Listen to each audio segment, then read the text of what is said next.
Picture this. It's a damp, foggy morning in 1850s London, and you're a nurse. Forget the romanticized image of Florence Nightingale wafting around in a halo of saintly glow. Your reality is far more gritty, starting with the morning commute through a city that smells like it's been marinating in coal smoke and questionable personal hygiene. You step into the bustling streets, dodging horse-drawn carriages and the occasional enthusiastic street vendor.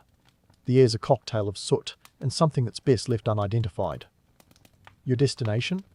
A hospital that's more factory than Florence Nightingale's dreamland. The commute itself is a workout. If the grime doesn't get you, the sheer chaos might.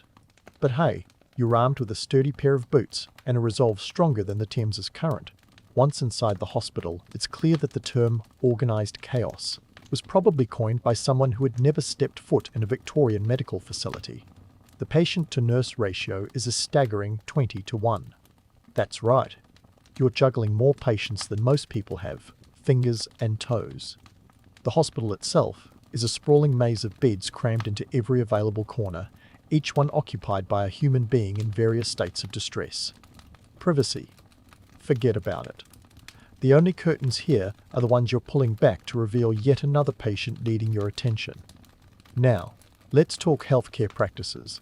And by talk, I mean let's dive into the realm of medical absurdity. Bloodletting is still a thing, and leeches are practically crawling out of every cupboard. Got a fever? Time to drain some of that pesky blood. Feeling anxious? A good old-fashioned purging should do the trick. The logic? Illness is caused by an imbalance of bodily fluids, so of course the best solution is to remove some. Who needs modern medicine when you've got medieval guesswork? The state of medical knowledge is a mixed bag. Germ theory is still catching on, and most doctors are convinced that disease is spread by miasmas. Essentially, bad air. Spoiler alert, it's not. But before you roll your eyes too hard, remember that antibiotics won't be discovered until the 20th century. So, you work with what you've got, a lot of hope and a dash of stubborn determination. Your tools of the trade are a far cry from the sleek, sterilized instruments of today's hospitals. Picture rusty saws and bone forceps that look more at home in a horror film than a medical facility. Surgical gloves, non-existent. The concept of cleanliness is relative. If it looks clean, it probably is, right? Sterilization is more of a suggestion than a standard practice. The treatments are as imaginative as they are dubious. Got a cough? Laudanum, a potent mix of alcohol and opium, is your go-to remedy. That'll shut you up, one way or another. Feeling peaky? A bit of mercury might sort you out, or it might poison you. It's all a bit of a gamble, really. And let's not forget the ever-popular arsenic, which is somehow both a poison and a cure, depending on who you ask.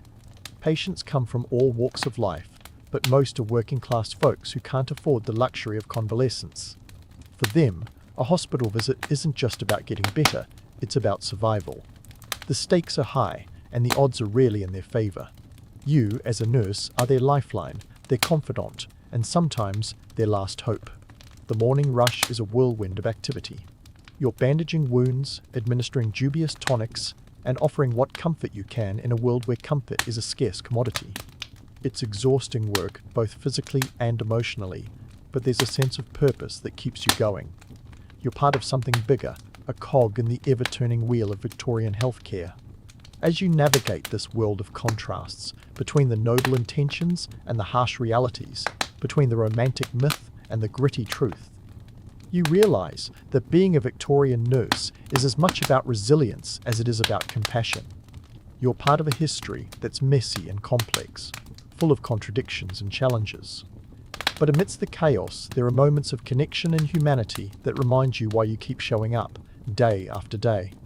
And so, with the morning behind you and the rest of the day ahead, you take a deep breath, adjust your apron, and dive back into the fray. After all, this is 19th century London, and you're a Victorian nurse. It's not glamorous, but it's undeniably real. With the morning chaos barely behind you, it's time to face the next round of challenges in the hospital ward. Forget any lingering notions of gentle bedside manner. Here, in the trenches of 19th century London healthcare, it's more about survival than sentimentality. The patient's needs are relentless, and your resources are limited. Despite your best intentions, you find yourself in an environment where Florence Nightingale's reforms are more a whisper of the future than a present reality. But let's not get ahead of ourselves. Florence is just warming up for her big act.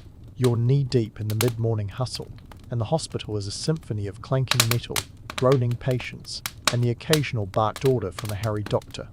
The concept of noise pollution hasn't been invented yet, but if it had, this place would be Exhibit A.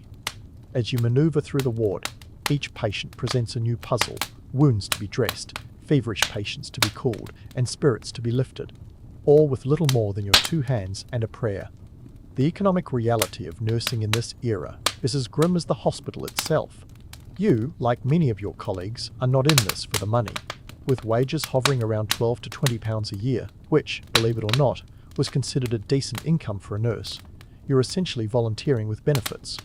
That's less than what a skilled labourer might make, and there's no union to advocate for better conditions.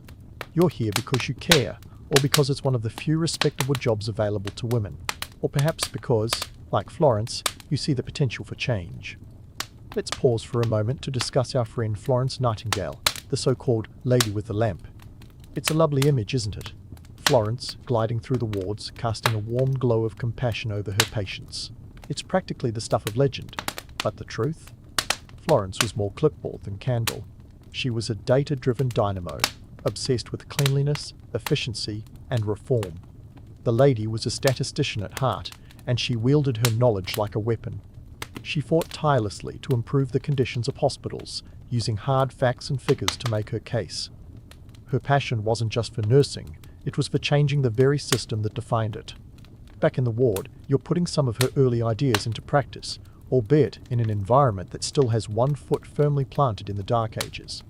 The conditions you're working in could be generously described as unsterile. The floor is a mosaic of dirt, straw, and, let's be honest, bodily fluids. You've got a bucket and a rag, not because someone invented mopping, but because it's better than nothing. The smell is a pungent reminder that sanitation is more of a dream than a reality. Yet, you press on, because someone has to. Amidst the grime, you find moments of connection with your patients. They come from every conceivable background, from chimney sweeps to seamstresses, each with a story more compelling than the last. And while the hospital may be a great equalizer in terms of suffering, it's also a stark reminder of the economic disparities outside its walls. Many of these patients will return to lives of grinding poverty, where work is not a choice but a necessity, and illness is an unaffordable luxury. Your role isn't just to treat them, but to listen, to empathize, and sometimes just to be there, a silent promise that they're not fighting this alone. As you work, you can't help but marvel at the sheer resilience of the human spirit. The patients, despite their circumstances, often display a tenacity that's nothing short of inspiring. And you, well, you're the conduit for whatever healing might occur. It's a heavy burden, but it's also a privilege. You're part of a lineage of caregivers, stretching back through time, all linked by a common thread of compassion and determination. In the midst of this whirlwind, Florence's influence begins to take root. Her push for better hygiene and her insistence on rigorous training for nurses are starting to gain traction. She's laying the groundwork for a revolution in healthcare that will eventually transform nursing from a vocation into a profession. But that's a story for another time. For now, you're still navigating the reality of a system that's more band-aid than cure. As the morning wears on, you can't help but feel a sense of camaraderie with your fellow nurses. You're all in this together, united by the shared experience of trying to do the best with what little you have. It's a bond forged in the fires of adversity, and it's something that will stay with you long after you hang up your apron for the day. And so, with the mid-morning tasks slowly drawing to a close, you take a moment to catch your breath. The day is far from over, but you've already accomplished more than most people do in a week. You might not be a legend like Florence Nightingale, but in this moment, you're a hero in your own right. The future of nursing is bright, thanks in part to the groundwork you and your peers are laying. And while history may not remember your name, the impact of your work will echo through the ages. With a renewed sense of purpose, you adjust your cap, stretch your aching back, and prepare for whatever the afternoon might bring. Because in this world of contrast between myth and reality, hope and despair, you're not just surviving, you're thriving. And that's a legacy worth fighting for. As the clock edges toward noon, you find yourself immersed in the peculiar social ecosystem of the Victorian hospital. It's a microcosm of society, complete with its own hierarchy and unwritten rules. Patients and staff alike are sorted into categories that would make a Victorian caste system blush. You might assume that illness is a great equalizer, but here, even the sick are ranked. Let's start with the patients. Imagine a spectrum where your bed position reflects your social standing. The wealthy, if they dared to step foot in this establishment, would be tucked away in private rooms, their privacy bought at a premium. But for the most part, the patients you handle are working-class heroes and heroines, packed like sardines into communal wards. Privacy? A luxury they can't afford. The beds closest to the nurse's station are prime real estate, a perk for the slightly better off or those with the right connections. It's like a bizarre game of musical chairs, but with more coughing and less music. The staff hierarchy mirrors this class structure. At the top, you have the doctors, mostly men of course, who stride through the wards with an air of authority. Their word is law, even if their medical knowledge is, shall we say, questionable. Next in line are the matrons, the formidable women who run the ward with military precision. They could spot a wrinkle in a bedsheet from a mile away and have it smoothed out before you could say, Florence Nightingale.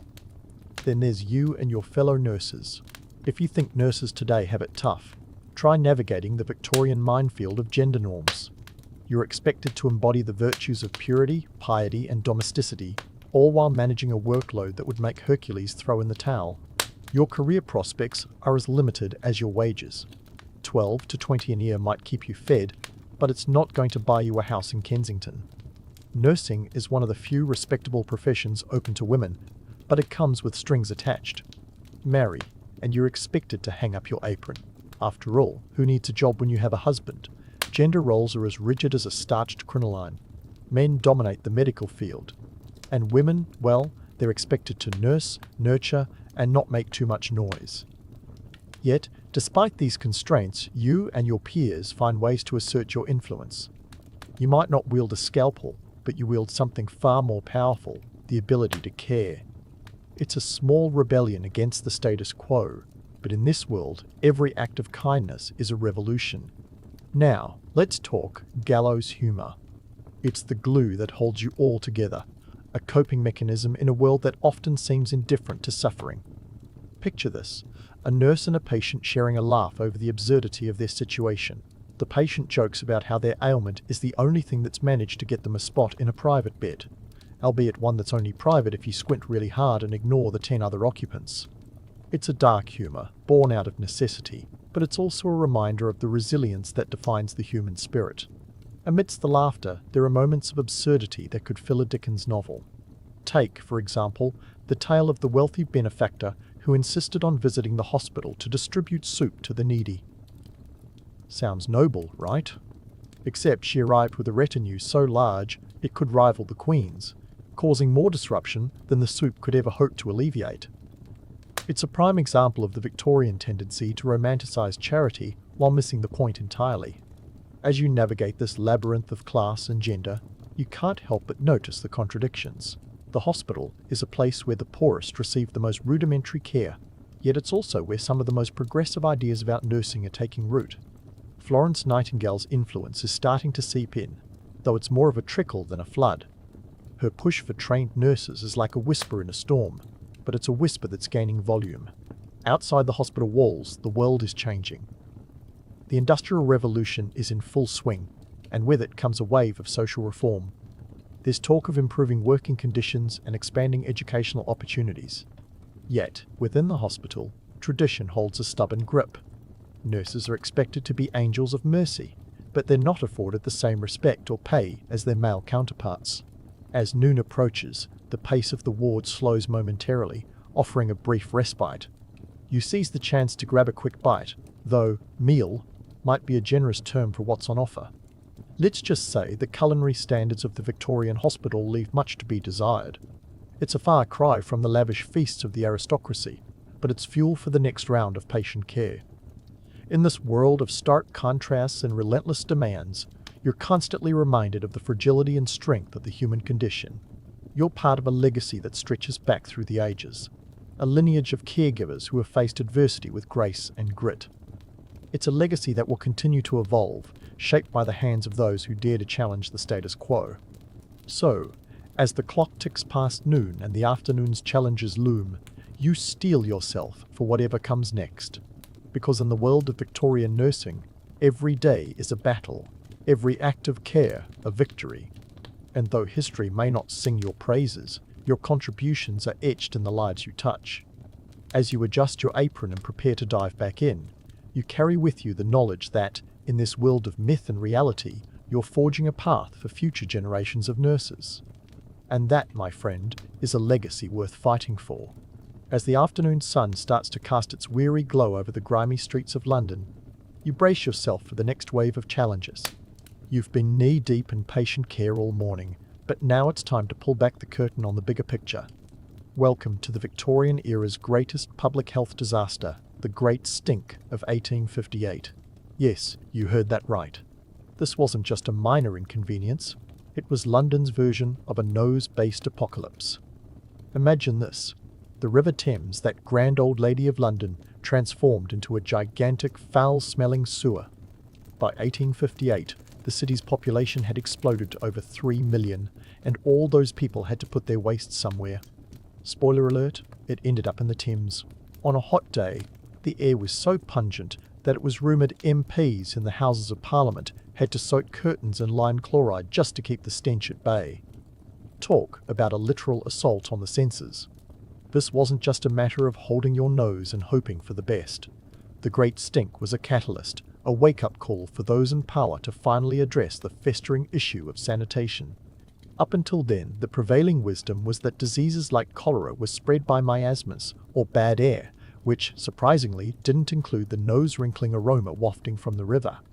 But as it turns out, the culprit wasn't the air, it was the water, teeming with bacteria just waiting to wreak havoc.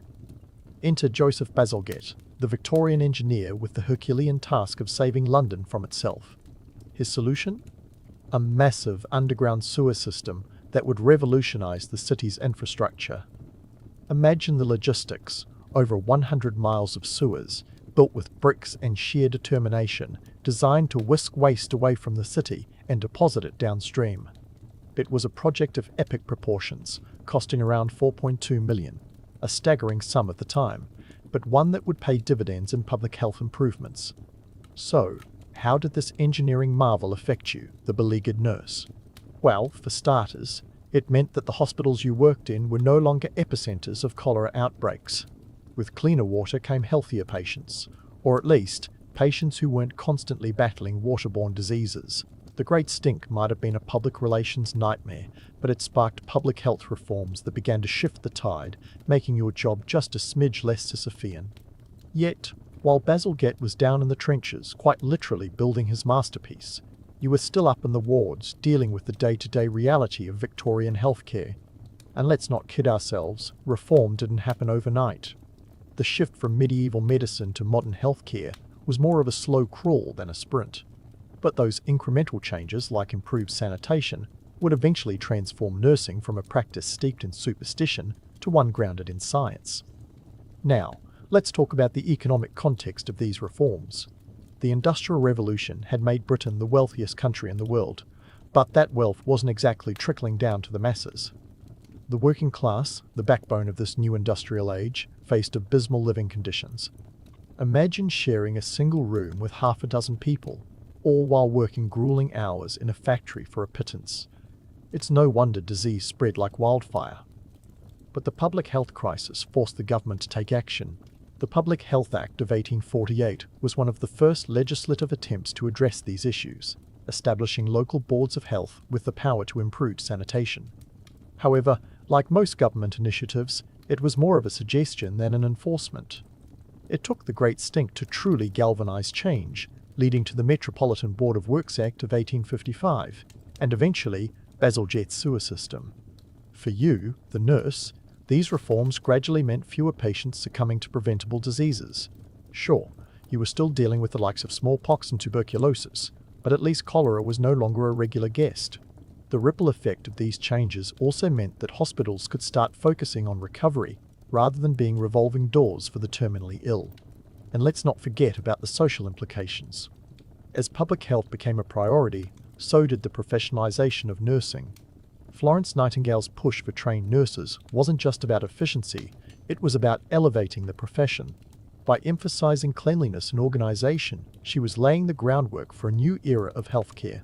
Nightingale's reforms were like a breath of fresh air, quite literally, ushering in a culture of hygiene that would eventually permeate every corner of the hospital. Yet, while these changes were underway, the world outside was still rife with contradictions.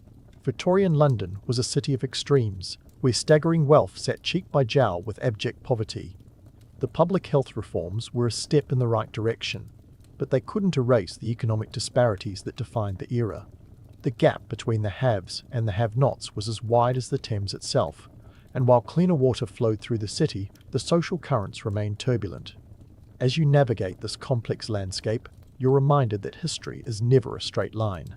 It's a series of twists and turns, of progress made and ground lost. The Great Stink was a pivotal moment, but it was also just one chapter in the ongoing saga of public health.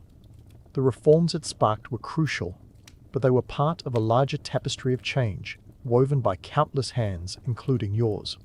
So, as you adjust your apron and prepare to dive back into the ward, you do so with the knowledge that you're part of a larger story. A story of resilience and reform, of challenges faced and overcome. And while the road ahead is still fraught with obstacles, you have the tools, the tenacity, and the spirit to make a difference. Because in the ever-evolving world of Victorian nursing, you're not just a participant, you're a catalyst for change. And that, my friend, is a legacy worth fighting for. So there you are, apron adjusted, squarely planted in the trenches of Victorian healthcare, and what a battlefield it is. As you ponder the ground you've covered today, both literally and figuratively, a sense of reflection takes root. You've been knee-deep in the muck of 19th century medicine, but something remarkable has emerged from the grime: progress. It might be slow, like molasses in January, but it's undeniable. The Great Stink might have been the catalyst, but it's the collective push for reform that's the real triumph. Now, let's talk about those pesky challenges still nipping at your heels. The medical breakthroughs of the era are like the first rays of dawn, hinting at the brighter day to come. Germ theory, that revolutionary idea championed by Louis Pasteur, is finally starting to seep into the medical consciousness, even if it's through a filter of skepticism. It's the 1860s, and the idea that microscopic critters might be at the root of disease is just beginning to catch on. This is the era of Joseph Lister, the man who took Pasteur's ideas and ran with them straight into the operating theatre. Lister's promotion of antiseptics, using carbolic acid to sterilize surgical instruments and clean wounds, is a game-changer. It's like the medical equivalent of discovering fire, suddenly illuminating the dark corners of surgical procedures. But before you pop the champagne, well, laudanum, since it's more readily available, remember that change is often met with resistance. Many doctors still scoff at the idea of invisible invaders causing illness. Old habits die hard, and the medical establishment is as stubborn as a mule.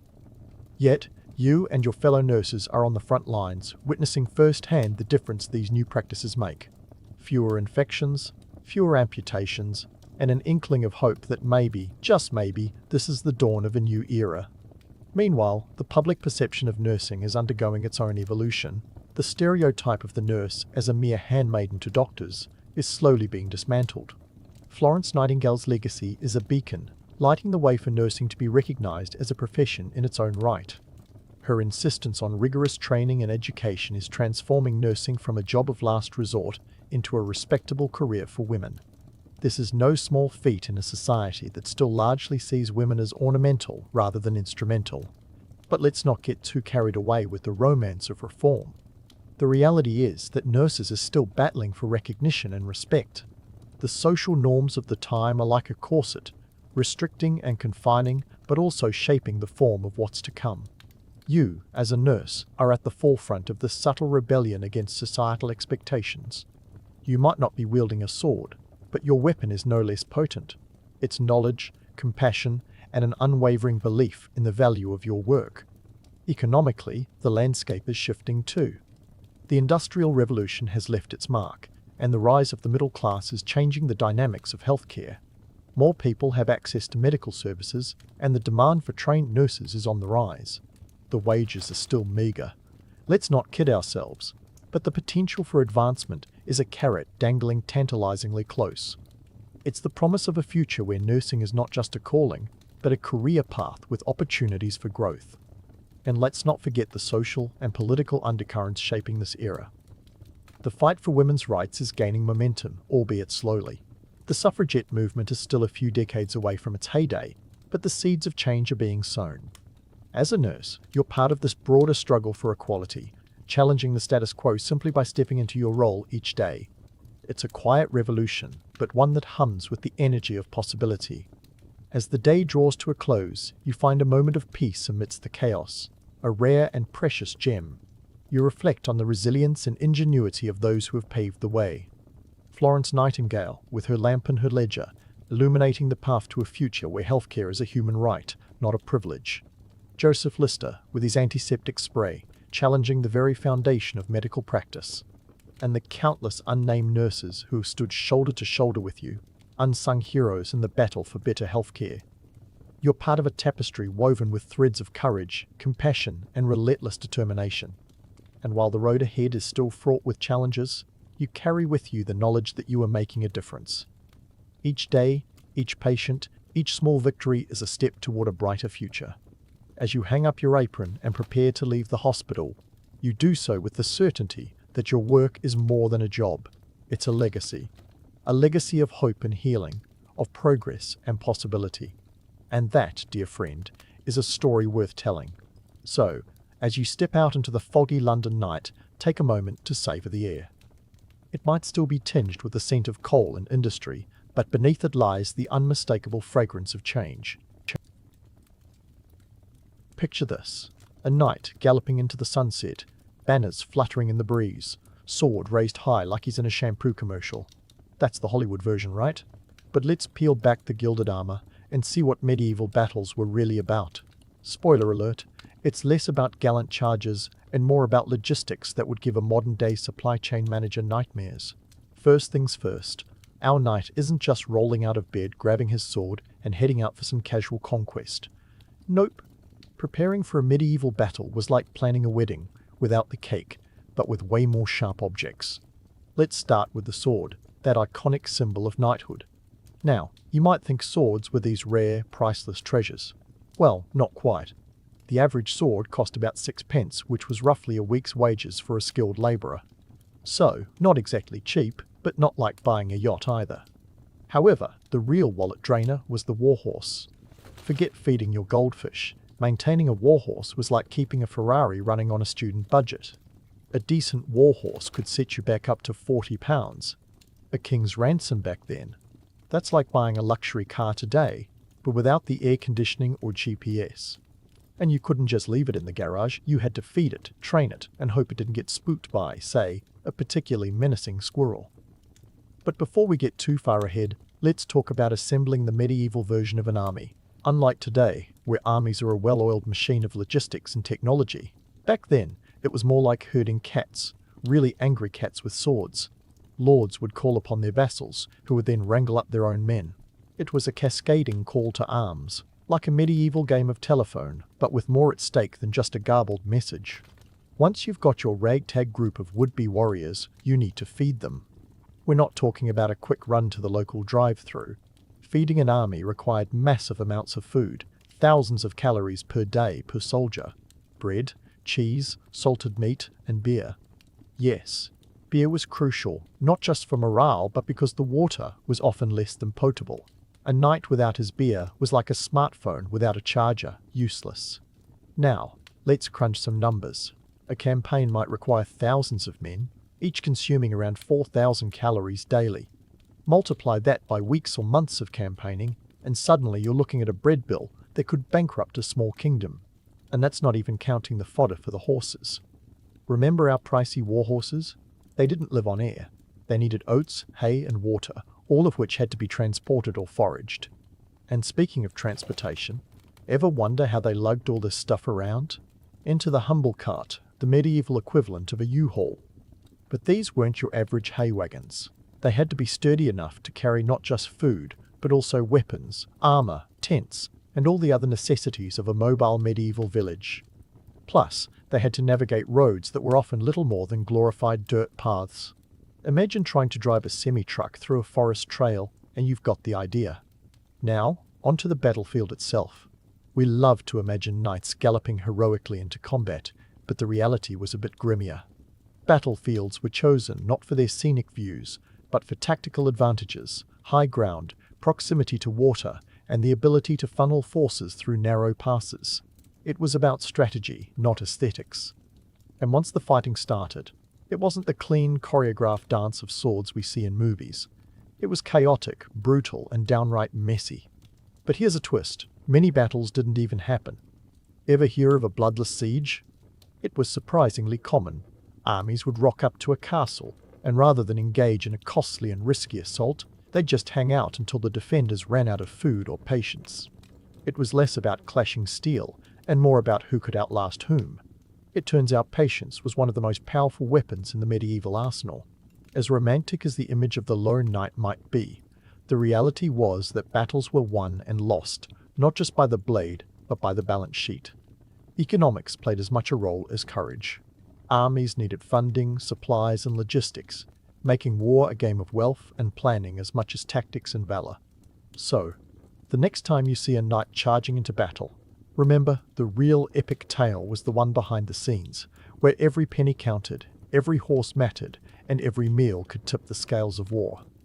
So, if medieval battles were more about the balance sheet than the battlefield, what did actual combat look like when swords finally did clash? Here's the real kicker. Battles were often over in the time it takes you to binge a couple of episodes of your favorite show. Forget about those drawn-out epic duels you see in films.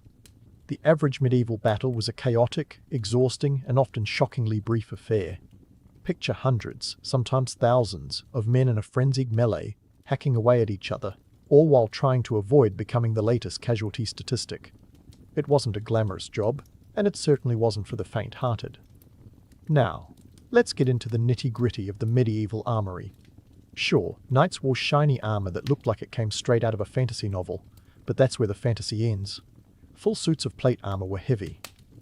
We're talking about 45 to 55 pounds of metal strapped to a knight's body. And yes, it slowed them down significantly, but not as much as you might think. Contrary to popular belief, a well-fit suit allowed decent mobility. Knights could even do somersaults in them if they were so inclined. But remember, it wasn't just about wearing the armor, it was about surviving in it. Prolonged exertion under the weight of all that metal would leave anyone gasping for breath. And then there were the weapons. Forget about everyone swinging around swords like they were the only option on the medieval menu. In reality, a knight's toolkit was more akin to a medieval Swiss army knife. Swords were popular, sure, but there were also maces, axes, halberds, and the crossbow, the latter being the medieval equivalent of a sniper rifle. Easy to use and deadly at range, crossbows could penetrate armor with uncanny efficiency, leveling the playing field for foot soldiers who couldn't afford a horse or full armor. Speaking of tactics, let's debunk the myth of the gallant knight in shining armor engaging in honorable single combat. The romantic image of chivalry is nice, but it's about as accurate as a gossip column. Medieval warfare was a team sport, and knights were just one part of the playbook. Battles were often won by numbers and strategy, not individual valor. The famed Battle of Agincourt in 1405 is a case in point. The English, outnumbered and out-armored, used longbows to devastating effect. These were essentially the machine guns of their day, capable of firing up to 6 arrows per minute with enough force to pierce armor. The English archers decimated the French knights long before they got close enough for swordplay. It was a tactical masterstroke that left an indelible mark on military history. And what about the so-called rules of medieval warfare? Well, let's just say they were more guidelines than actual rules. The idea of a fair fight was laughable. Deception, ambushes, and outright treachery were all part of the game. If you could win by underhanded means, you probably did. Take the Battle of Bannockburn in 1314, where the Scots, under Robert the Bruce, used the terrain to their advantage, forcing the superior English cavalry into the marshy ground where they became sitting ducks. It was less about chivalry and more about cunning. A reminder that in medieval warfare, brains often beat brawn. But don't get too swept up in the romanticism of strategy. The reality was gritty and brutal. Imagine the noise, the clanging of metal, the shouts of the wounded, the neighing of terrified horses. And the smell. A mix of sweat, blood, and the medieval equivalent of gunpowder, if gunpowder had been widely used yet. It was chaos incarnate, a swirling mail of humanity fighting for survival.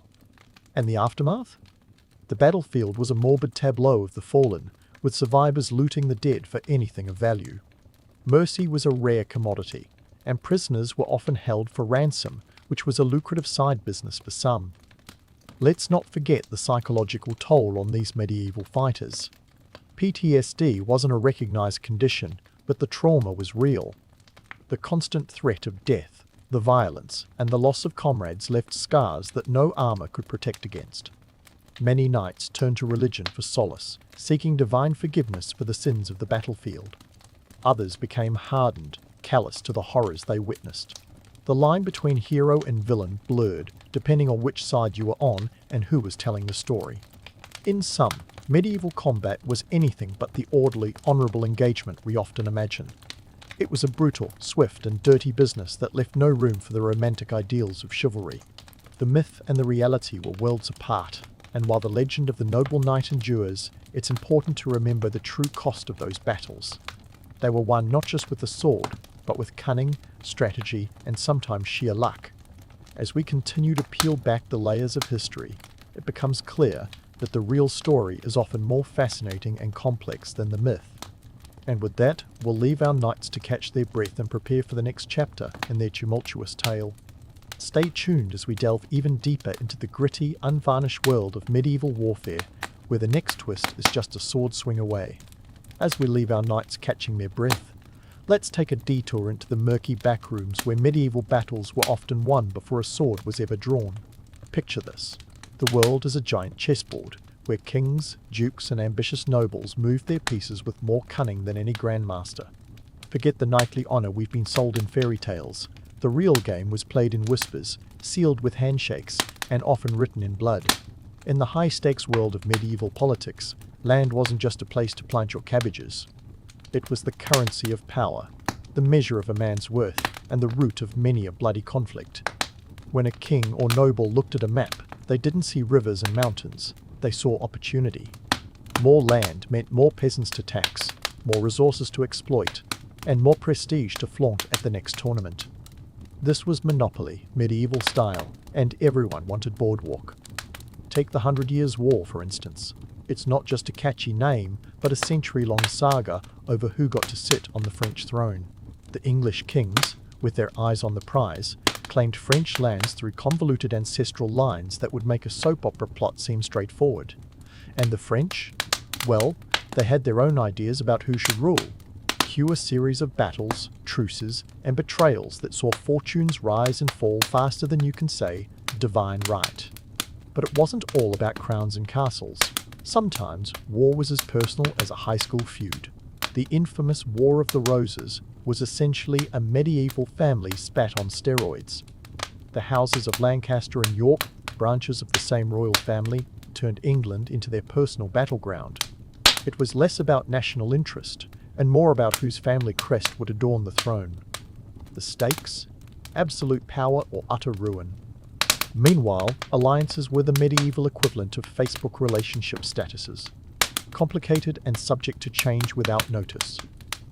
Marriages were strategic moves, not romantic unions. A princess wasn't just a pretty face, but a pawn to be married off to secure peace, land, or an advantageous alliance. And if things went south, well, annulments and assassinations weren't off the table. The political landscape was a minefield, with treaties as fragile as a peace treaty written on tissue paper. Now, let's talk about those so-called divine mandates. Kings loved to brandish their God-given right to rule like a medieval get-out-of-jail-free card. But divine right was more of a convenient excuse than a celestial endorsement.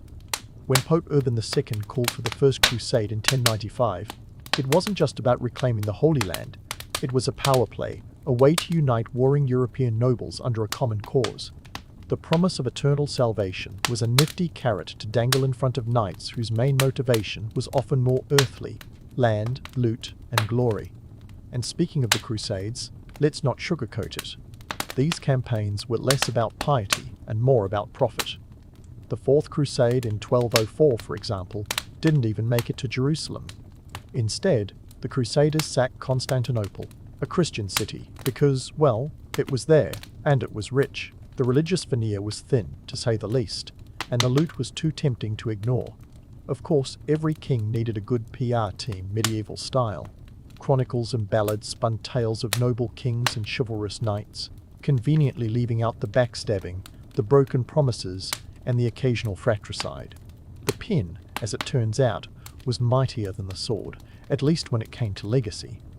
These writers were the spin doctors of their day, ensuring that history was written by the victors, or at least those paying the scribes. Fast forward to the late medieval period, and you'll find the Italian city-states, where intrigue was an art form. Venice, Florence, and Milan played a dangerous game of alliances and betrayals, their mercenary armies as likely to switch sides as they were to fight. These cities weren't just centers of art and culture, but hotbeds of political maneuvering. Machiavelli wasn't just writing fiction, he was taking notes. So, what's the takeaway from this medieval Game of Thrones? It's that power was as much about perception as it was about prowess. Battles were fought as much in the halls of power as they were on the fields of France or the deserts of the Holy Land. The myth of chivalry and divine mandate was just that. A myth. A story told to justify the actions of men who were as calculating as they were courageous. And while the knights and kings of old may have been guided by the stars, their feet were firmly planted in the mud of reality. As we peel back the layers of this political onion, we see the true complexity of medieval warfare, a tapestry woven from ambition, greed, and the timeless human desire for more. So, when you picture those knights in shining armor, remember the strings that pulled them into battle, the whispered deals in shadowy corners, and the promises made with fingers crossed behind backs. Stay tuned as we delve deeper into the realities that shaped an era when every move was a gamble, and every alliance was a double-edged sword. And as we trace the tangled web of medieval power plays, let's zoom in on the aftermath of those epic clashes. Spoiler alert, the real drama often began when the swords were sheathed and the battlefield dust settled. Winning a battle was one thing. Governing the spoils was a whole different beast, akin to inheriting a mansion that's actually a money pit. First off, let's talk about the human cost. A victorious army might have won the day, but the price was often paid in blood, sweat, and a whole lot of tears. Imagine being a peasant, watching your village become a chess piece in someone else's game. You're just trying to plough your field, but instead, you get a front row seat to a medieval demolition derby.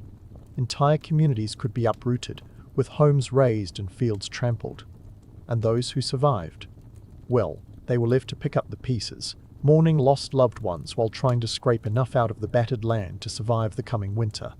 And while we're on the topic of survival, let's not forget the soldiers. For those lucky enough to limp away from battle with all their limbs, the trauma didn't simply fade. The emotional scars ran as deep as any sword wound. Returning home wasn't a ticker-tape parade.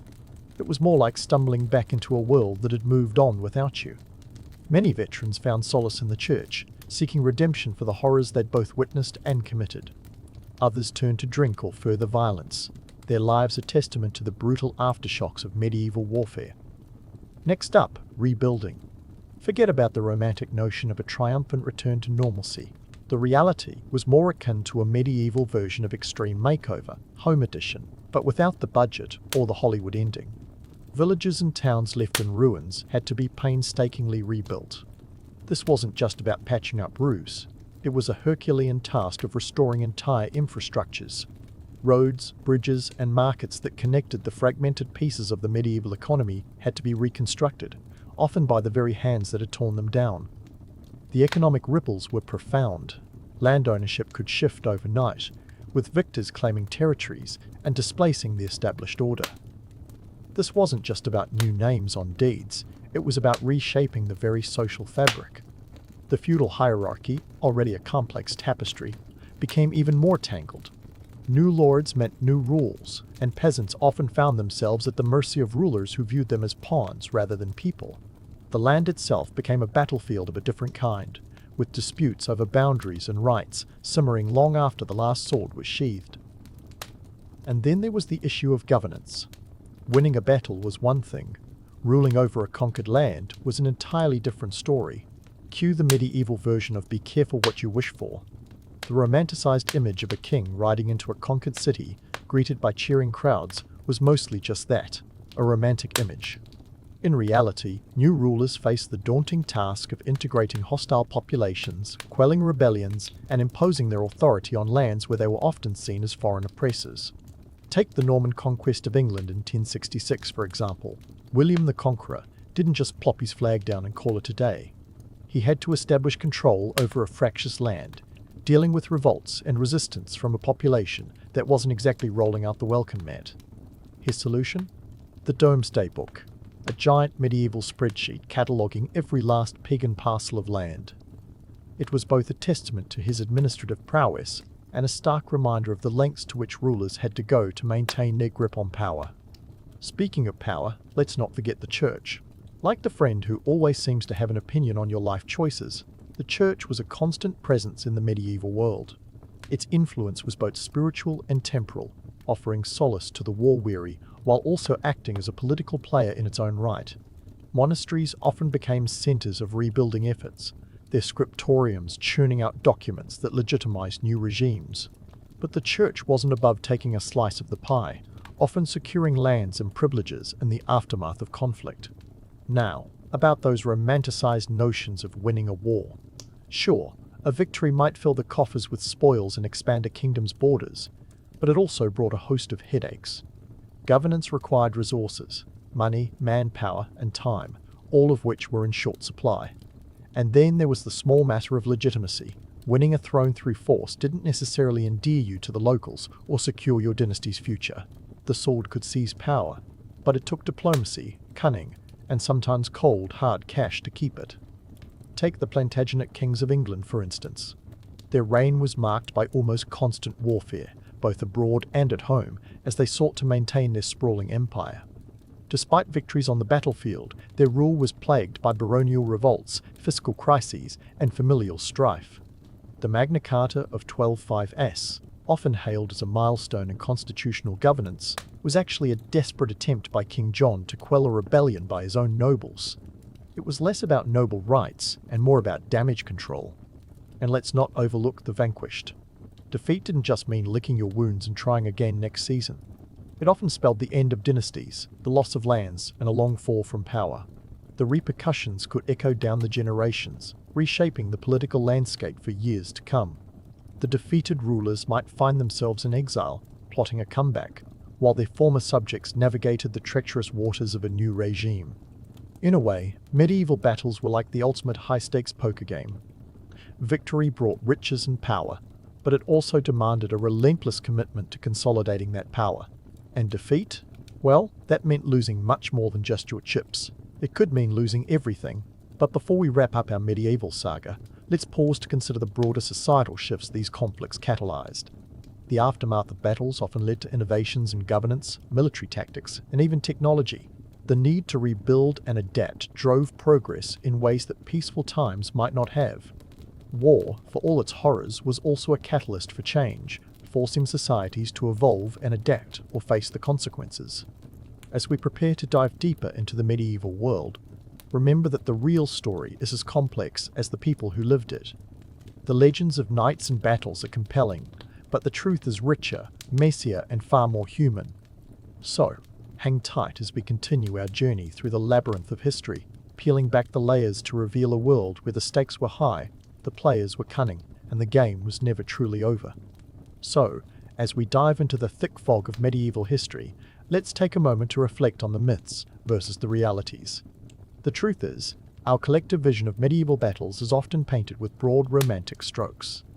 We imagine gallant knights charging into battle with noble intentions, their armor gleaming in the sunlight, banners snapping in the wind like a well-rehearsed Broadway show.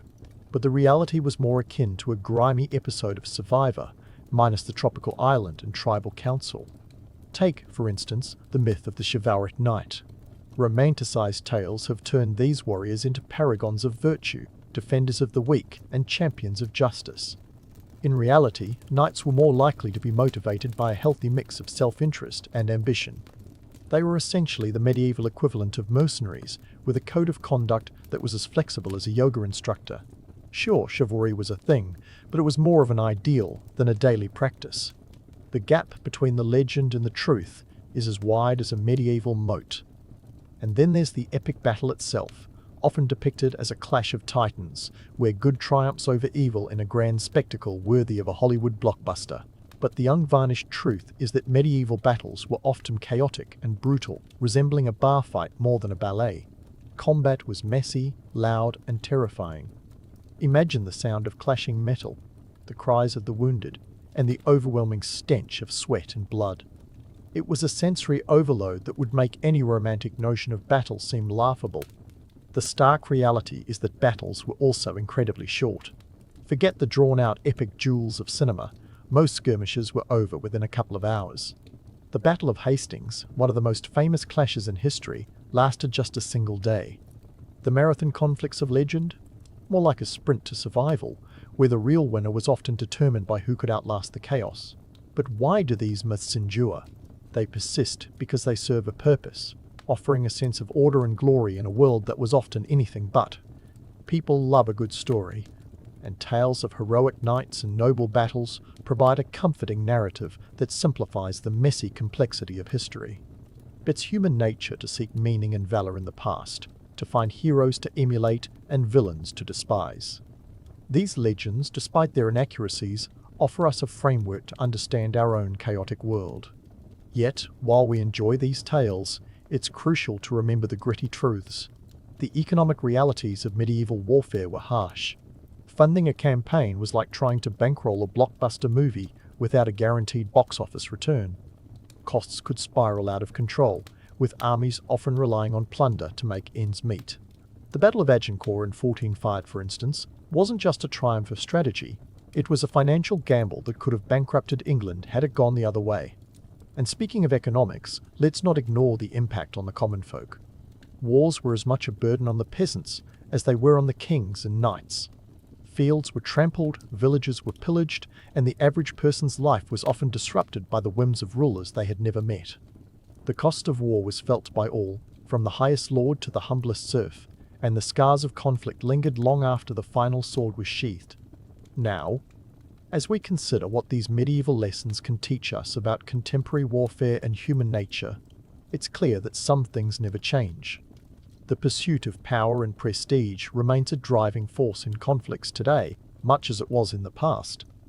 The economic burden of war, the manipulation of narratives, and the enduring appeal of heroism are as relevant now as they were centuries ago.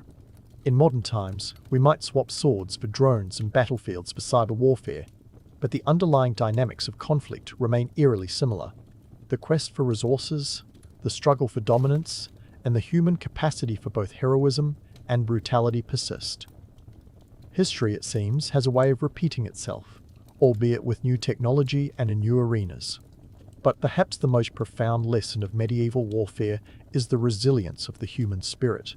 Despite the brutality and hardship people endured, communities rebuilt, societies adapted, and life went on. The scars of war, both physical and emotional, became part of the collective memory, shaping cultures and driving progress. In the end, it's a testament to our ability to not only survive, but to learn and grow from adversity. So, as we close the chapter on our journey through medieval battles, let's remember the stories behind the myths. They are a reminder that history is not just the tale of kings and knights, but of ordinary people navigating extraordinary times. And while the legends may captivate our imaginations, it's the reality that offers us the most valuable lessons. In the grand tapestry of history, every thread, every story, every truth adds depth to our understanding of the human experience. And with that, we leave the medieval battlefield behind, taking with us not just tales of valor and strategy, but a deeper appreciation for the complexity of the past. It's a rich, tangled web of stories that continues to shape our present and inspire our future. So here's to the knights, the kings, and the common folk who played their parts in this fascinating saga. May their stories continue to illuminate the path forward as we forge our own legends in the pages of history. Picture this. It's the early 13th century, and Genghis Khan is sitting somewhere on the steppes, probably wondering how he can run an empire that's sprawling across 12 million square miles. That's roughly the size of Africa, by the way. It's not like he could just shoot a text to his generals or track his army's movements with GPS. No, in Genghis's world, if you wanted to get a message to someone, you needed a plan or a horse. Or, as we're about to find out, a whole lot of horses. Now, Genghis Khan wasn't your average conqueror. He didn't just stumble into victory after victory. He was an organizational genius who knew that the real power of an empire didn't just lie in its ability to conquer, but in its ability to communicate. The Mongol Empire needed a postal system, and it needed it fast. Cue the Yam system, the Mongols' version of express mail, only without the catchy jingle and the smiling delivery driver. Imagine trying to run an empire when it takes weeks, sometimes months, to get a message from point A to point B. It's like if Amazon Prime took 3 months because the delivery person had to dodge arrows and cross deserts. The Mongols faced this logistical nightmare, and they couldn't just blame it on a server outage or a snowstorm. They faced the relentless reality of vast, inhospitable geography. Genghis Khan's empire stretched from the Pacific Ocean to Eastern Europe, encompassing everything from the sweltering heat of the Gobi Desert to the icy reaches of Siberia. This vastness might sound romantic, like something out of an epic saga, but in reality, it was a nightmare for communication. Imagine sending a message across this expanse. By the time it arrived, your situation might have changed so much that the original message was about as useful as year-old memes. To solve this, Genghis Khan envisioned a network of relay stations, a sort of Pony Express on steroids. The Yam system, as it was called, was designed to facilitate rapid communication across his empire. It was a revolutionary concept, akin to inventing the internet in a world that still thought smoke signals were cutting edge. You know, the kind of innovation that makes you wonder if history's greatest minds were really just the first to ask, what if we made this faster? But let's not get all misty-eyed about this. The Yam wasn't just a cute idea to make the empire run smoother, it was a brutal necessity. The Mongol military machine ran on information, and that machine had to be well-oiled and efficient. Genghis Khan knew that to keep control over his vast territories, and to keep his enemies on their toes, he needed a system that could deliver messages faster than the blink of an eye, or at least as fast as a galloping horse. The Yam system was more than just a postal network, it was the lifeline of the Mongolian Empire. It allowed for the swift movement of information, whether it was military orders, intelligence reports, or, let's face it, probably some pretty intense gossip. Horses would be stationed at relay posts about every 25 to 30 miles, ready and waiting for the next rider to pass the baton, or, in this case, the scroll. Riders could travel up to 200 miles in a single day, a distance that would take a regular traveler weeks to cover. That's like shaving a 3-month shipping estimate down to overnight delivery. Take that, snail mail. Of course, the Yam wasn't all sunshine and efficient communication. It was a massive undertaking that required resources, manpower, and, let's not forget, a lot of horses. Thousands of them. The system demanded that local populations contribute to the maintenance of the relay stations, providing food, shelter, and, crucially, fresh mounts for the riders. It was a logistical challenge that makes modern delivery services look like a walk in the park. But here's the kicker. As much as the Yam was about efficiency, it was also about control. By setting up these relay stations, the Mongol Empire was ensuring a constant presence throughout its territories. It was a network of power as much as it was a network of communication. The Yam allowed Genghis Khan to extend his reach across the empire, keeping his subordinates in check and his enemies guessing. So there you have it, the Mongol Empire's answer to the ultimate express mail challenge. The Yam wasn't just an innovative postal service, it was the backbone of an empire that stretched its influence across continents. It was a bold move in a time when most people were still trying to figure out how to get their goats to stay in one place. The Mongols didn't just conquer, they connected. And in doing so, they laid the groundwork for communication systems that would influence the world long after their empire faded into history. Who knew that the secret to ruling the world was essentially the medieval version of a FedEx hub? Now, let's get into the nitty-gritty of the Yam system, because, let's be honest, even the most awe-inspiring feats of empire building need a behind-the-scenes look, like a blooper reel for history. Imagine a network of relay stations, each spaced about 20 to 30 miles apart, scattered across the Mongol Empire like pushpins on a map. These weren't just rustic pit stops with some hay and a nice water trough for the horses. They were well-oiled machines, designed to keep the flow of information as smooth as a freshly paved highway, or at least as smooth as you could get when your transportation involved 4 hooves and a lot of dust. Each station was a vital link in the chain, stocked with fresh horses and provisions to keep the riders moving at a blistering pace. Riders, often referred to as or-two, were the medieval equivalents of marathon runners, if marathon runners had to swap out their sneakers for galloping steeds every few miles. These riders could cover up to 200 miles in a single day, which, in a world without jet engines, was nothing short of miraculous. It was like strapping a rocket to a carrier pigeon. But let's not get too swept up in the romance of it all. Sure, the image of a lone rider racing across the steppes is cinematic, but the reality was less glamorous. These were grueling, exhausting sprints over treacherous terrain, battling everything from harsh weather to potential bandit attacks. It was so intense that losing a horse or two to exhaustion, or the occasional opportunistic thief, wasn't just a possibility, it was practically a job hazard.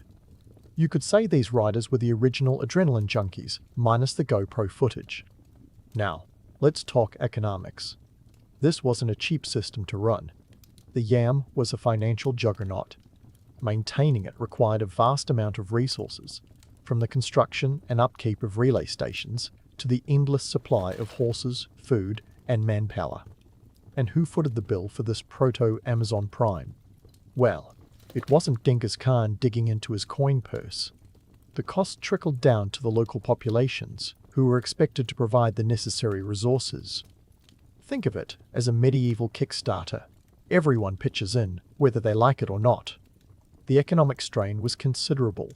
Each station needed to be fully stocked, and that meant local communities often had to sacrifice their own resources. It was a heavy burden, especially when the Mongols came calling with their insistent demands. In a way, it mirrors today's debates over infrastructure spending. Who pays for the roads and bridges? In the Mongol Empire, the answer was clear. Everyone, especially those living along the route. The YAM system wasn't just an exercise in logistics, it was a show of power. By establishing these stations, the Mongols effectively planted their flag across the empire. Each relay post was a reminder of who was in charge, a subtle but effective means of control. It was like a medieval version of a corporate logo, reminding everyone that, yes, the Mongols were everywhere and they were watching. However, let's not overlook the human element, the riders themselves. These were no ordinary postal workers. They were hardy, resilient, and, perhaps most importantly, they were on a mission. Imagine the pressure of knowing that the message in your satchel could mean the difference between victory and defeat, life and death. It was a high-stakes game, and every rider was a key player. But before you start picturing these riders as knights in shining armor, let's debunk a few myths. The reality was often far less heroic. These riders operated under extreme conditions, sometimes riding through storms that could strip the paint off a barn. And while the tales of their exploits make for great storytelling, the truth is, more often than not, they were simply trying to survive the journey. So, there you have it. The YAM system wasn't just the backbone of the Mongol Empire, it was a testament to human ingenuity and endurance. It was a complex, costly, and sometimes chaotic endeavor that stretched the limits of what was possible in the 13th century. And while we might romanticize the image of the lone rider galloping across the plains, it's crucial to remember the harsh realities that lay beneath the surface. It's a story of innovation, yes, but also of sweat, sacrifice, and the relentless march of empire. As we continue to explore the depths of the Mongol communication network, we'll see just how tightly the threads of power and practicality were woven together in this remarkable tapestry of history. Now, let's dive back into the whirlwind that was the Mongol YAM system, a veritable GPS network that kept the empire stitched together like a patchwork quilt of power and politics. Picture this: a messenger tearing across the steppes as if his horse were fueled by Red Bull, clutching a scroll so vital that its contents could make or break a Khan's day.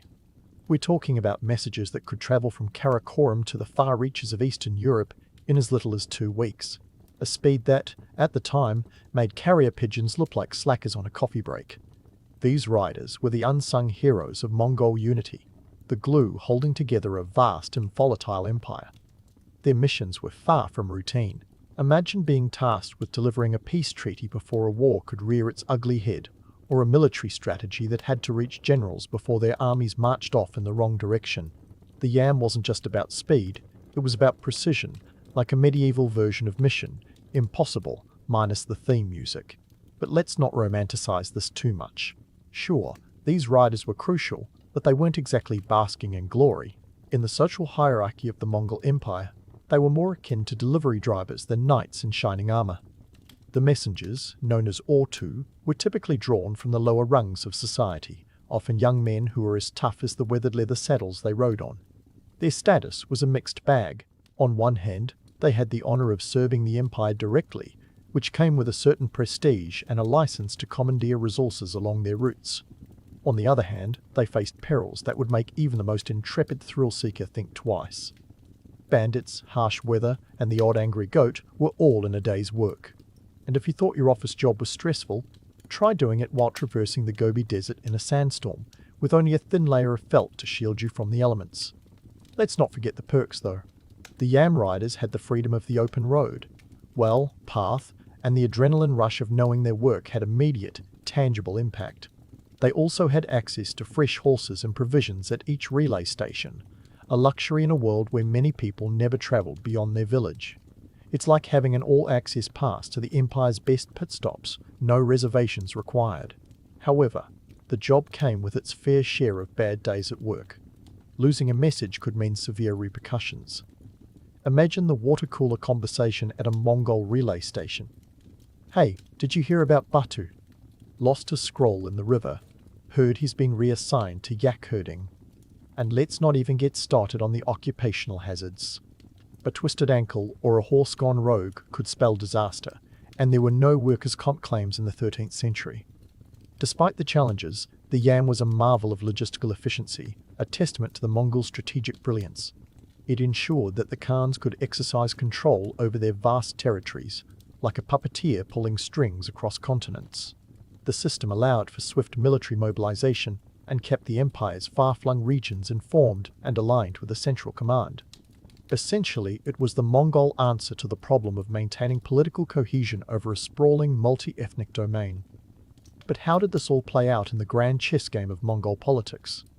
Well, let's consider a classic example, the speedy delivery of orders during the Battle of Kalka River in 1223, a conflict that pitted the Mongols against a coalition of Russ's princes. Thanks to the Yam, the Mongol commanders were able to coordinate their forces with a precision that left their adversaries reeling. While the Russes were still trying to figure out who was in charge of what, the Mongols had already set the board and moved their pieces. It was a strategic checkmate that demonstrated the Yam's role as both a tool of war and a symbol of imperial dominance. In essence, the Yam system was as much about power as it was about postal efficiency. It was a constant reminder of the Khan's reach, a symbol that the empire's control extended as far as its messengers could ride. Each successful delivery was a reinforcement of Mongol unity, a message in itself that the empire was not just a collection of conquered lands, but a well-oiled machine driven by the relentless flow of information. So next time you bemoan the slow pace of your internet connection, or grumble about a package delayed in transit, spare a thought for those Mongol riders. They were the original express couriers, navigating a world without maps or markers, driven by duty and the knowledge that their work was the lifeblood of one of history's greatest empires. As we peel back more layers of this historical onion, it becomes clear that the Yam was more than just a communication network. It was the nervous system of a sprawling body politic, a testament to the Mongols' unparalleled ability to blend innovation with imperial ambition. Now, let's shift gears from the adrenaline-fueled sagas of the Yam riders to the bustling world of trade and commerce. If the Yam was the empire's nervous system, then trade routes were its veins, pumping life and wealth across vast distances. Picture the Yam as a turbocharged artery in the Mongol body politic, shooting messages and missives faster than you can say Genghis Khan. But when it came to the exchange of goods and ideas, the Silk Road was king, the ancient freeway where East met West in a never-ending bazaar of culture and commerce. Now, I know what you're thinking. Wasn't the Silk Road the Mongols' claim to fame when it came to trade? Absolutely. But the Yam system played a crucial supporting role, like the trusty sidekick in your favorite buddy cop movie. While the Silk Road was busy being the star of the show, facilitating the exchange of silk, spices, and the occasional Marco Polo. The yam was the behind-the-scenes operator, ensuring that the wheels of commerce didn't just spin, they flew. The yam wasn't just about giving Genghis Khan the ability to snap his fingers and have his orders reach the farthest corners of his empire. It was also about creating a logistical framework that made trading as efficient as possible. Think of it as the original Amazon same-day delivery, minus the drones and customer reviews. The yam allowed for the swift movement of goods and traders, ensuring that those luxury items you just had to have, like silk robes or exotic spices, got to you before the fashion season changed. But as much as we'd love to believe in the fairy tale of a perfectly connected empire, the reality was a bit more complex. Sure, the yam streamlined communication, but the actual movement of goods still faced its share of hiccups. It's a bit like today's global supply chain issues, where your eagerly awaited package takes a detour through 3 different countries before ending up on your doorstep a month late. Call it the medieval equivalent of a lost package phenomenon. The Mongol Empire, with its vast and diverse territories, was no stranger to the challenges of managing trade. Geography was a constant nemesis. While the yam could send messages zipping across the empire, goods were still at the mercy of treacherous mountain passes, raging rivers, and the occasional sandstorm. The Silk Road wasn't paved with gold, after all. It was more of a rutted dirt track, and those camel caravans didn't exactly travel light. Then there were the local politics. Each region had its own rulers and customs, and while the Mongols had a knack for letting conquered peoples maintain their traditions, this led to a bit of a patchwork quilt situation when it came to trade regulations. Imagine trying to navigate a bureaucratic nightmare that involved multiple checkpoints, each with its own set of taxes and tariffs. It's like trying to get a permit from City Hall, only you're dealing with several city halls, each with their own version of red tape. Despite these challenges, the yam's efficiency and communication did manage to facilitate trade in unprecedented ways. Traders could send messages ahead to negotiate prices or arrange for goods to be ready by the time they arrived. It was like sending an email to confirm your hotel reservation before embarking on a road trip, essential for avoiding any unpleasant surprises. And if the yam was the internet of its day, then consider the merchants the original influencers, spreading not just goods, but ideas, culture, and sometimes even germs. One of the not-so-glamorous realities of these trade networks was the spread of disease. Yep, the Black Death didn't just decide to pop up out of nowhere. Trade routes like the Silk Road were instrumental in carrying the dreaded plague across continents.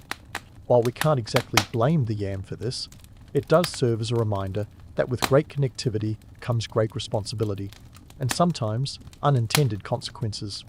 The Silk Road, with its glitzy reputation as the ultimate trade highway, overshadowed the yam's role in cultural exchange.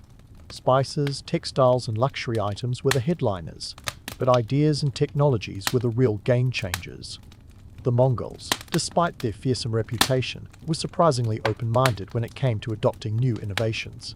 They were like the early adopters of cool tech gadgets, snapping up everything from Persian astronomy to Chinese printing techniques. It's fascinating to think about how the yam, a system designed for speed and efficiency, inadvertently became a conduit for cultural exchange.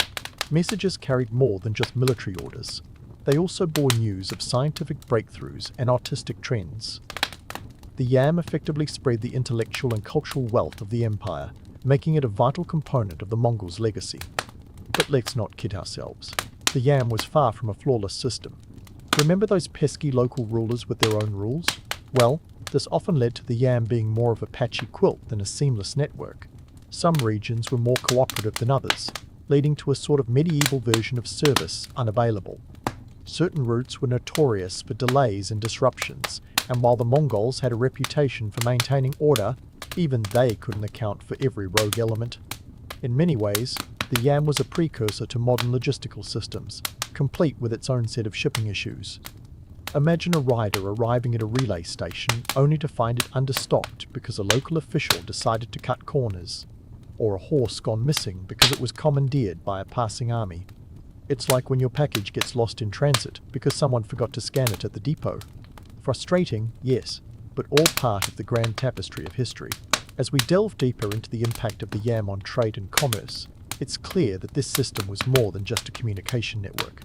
It was a symbol of the Mongol Empire's ability to adapt and innovate, to find new ways of connecting a diverse and sprawling realm. The yam, for all its quirks and challenges, was a testament to the Mongols' strategic prowess, a reminder that even in a world without modern technology, human ingenuity could still triumph over adversity. And as we continue to unravel the threads of this historical narrative, it's important to remember that while the yam was a marvel of its time, it was also a product of its era, an era defined by conquest, commerce, and the relentless pursuit of power. So next time you complain about a delayed delivery, just think back to those Mongol messengers, tearing across the steppes with nothing but a horse and a sense of duty. They were the unsung heroes of an empire that changed the world, one message at a time. So, as we tip our hats to the brave souls galloping across the steppes with nothing but a horse and a hefty sense of duty, let's take a moment to reflect on the legacy of the yam system. Because, let's face it, as much as we love a good horseback adventure, the real meat of the story is in what came after. The yam was not just a footnote in the annals of postal history, it was the blueprint for future innovations in communication and logistics. In fact, you might say it galloped so future systems could sprint. The Mongols, in their relentless pursuit of efficiency and control, laid down a framework that would echo through history. Fast forward a few centuries, and you can see the echoes of the yam in the European postal systems of the Renaissance. The Thurn taxis family, for instance, became the 16th century FedEx, establishing a courier service that spanned multiple European countries. They didn't just get their inspiration from thin air. The Mongol model was a tried and true system of relays and rapid communication. The yam was the granddaddy of all postal services, a testament to how good ideas can cross cultural and temporal boundaries like a message on horseback. And let's not forget the Pony Express, America's own version of a high-speed communication network in the 19th century. Sure, it was short-lived, lasting only about 18 months, but it borrowed heavily from the Mongol playbook. Relay stations, fresh horses, and riders with a mission. Sound familiar? The Pony Express riders didn't have Genghis Khan breathing down their necks, but they understood that speed and reliability were the name of the game. It's a clear nod to the enduring influence of the yam, a legacy that shows how the Mongols' logistical ingenuity was centuries ahead of its time. But the Mongol genius wasn't just about creating a fast communication network. It was about integrating that network into the broader scheme of empire building. The yam was a tool of power, a reminder that the Mongols didn't just conquer lands, they connected them. By embedding these relay stations across their empire, they maintained not just a flow of information, but a subtle form of surveillance and control. It was a masterclass in logistics meets politics, a combination that modern governments and corporations would do well to study. Now, let's talk about the blend of ingenuity and ruthless efficiency that defined the Mongol approach. The yam system was a marvel of organization, but also a testament to the lengths the Mongols would go to maintain their grip on power. It was less about the romantic notion of a lone rider under the stars, and more about the cold, hard reality of empire management. The Mongols understood that to keep an empire running smoothly, you needed a well-oiled machine, not a fairy tale. This blend of genius and ruthlessness is something we can still see in today's logistics giants. Take Amazon, for example, a modern behemoth that has revolutionized how we think about delivery. With its network of warehouses and delivery drivers, it echoes the Mongol system in its relentless focus on speed and efficiency. Yet, like the yam, there's a cost to that efficiency. Workers under pressure, communities feeling the strain of constant demand. The more things change, the more they stay the same, it seems. And while we're on the topic of modern parallels, consider our current digital communication channels. Emails, texts, instant messages. They zip across the globe in milliseconds, a feat that would have left even the most seasoned yam rider slack-jawed. But for all our technological advancements, the core principles of communication haven't changed much. We still crave speed, reliability, and the ability to stay connected, no matter the distance. The Mongols understood that, and their legacy is a testament to the enduring human need to reach out and touch someone. Figuratively speaking, of course. As we wrap up this whirlwind tour of the yam system and its far-reaching impact, it's clear that the Mongols were more than just conquerors on horseback.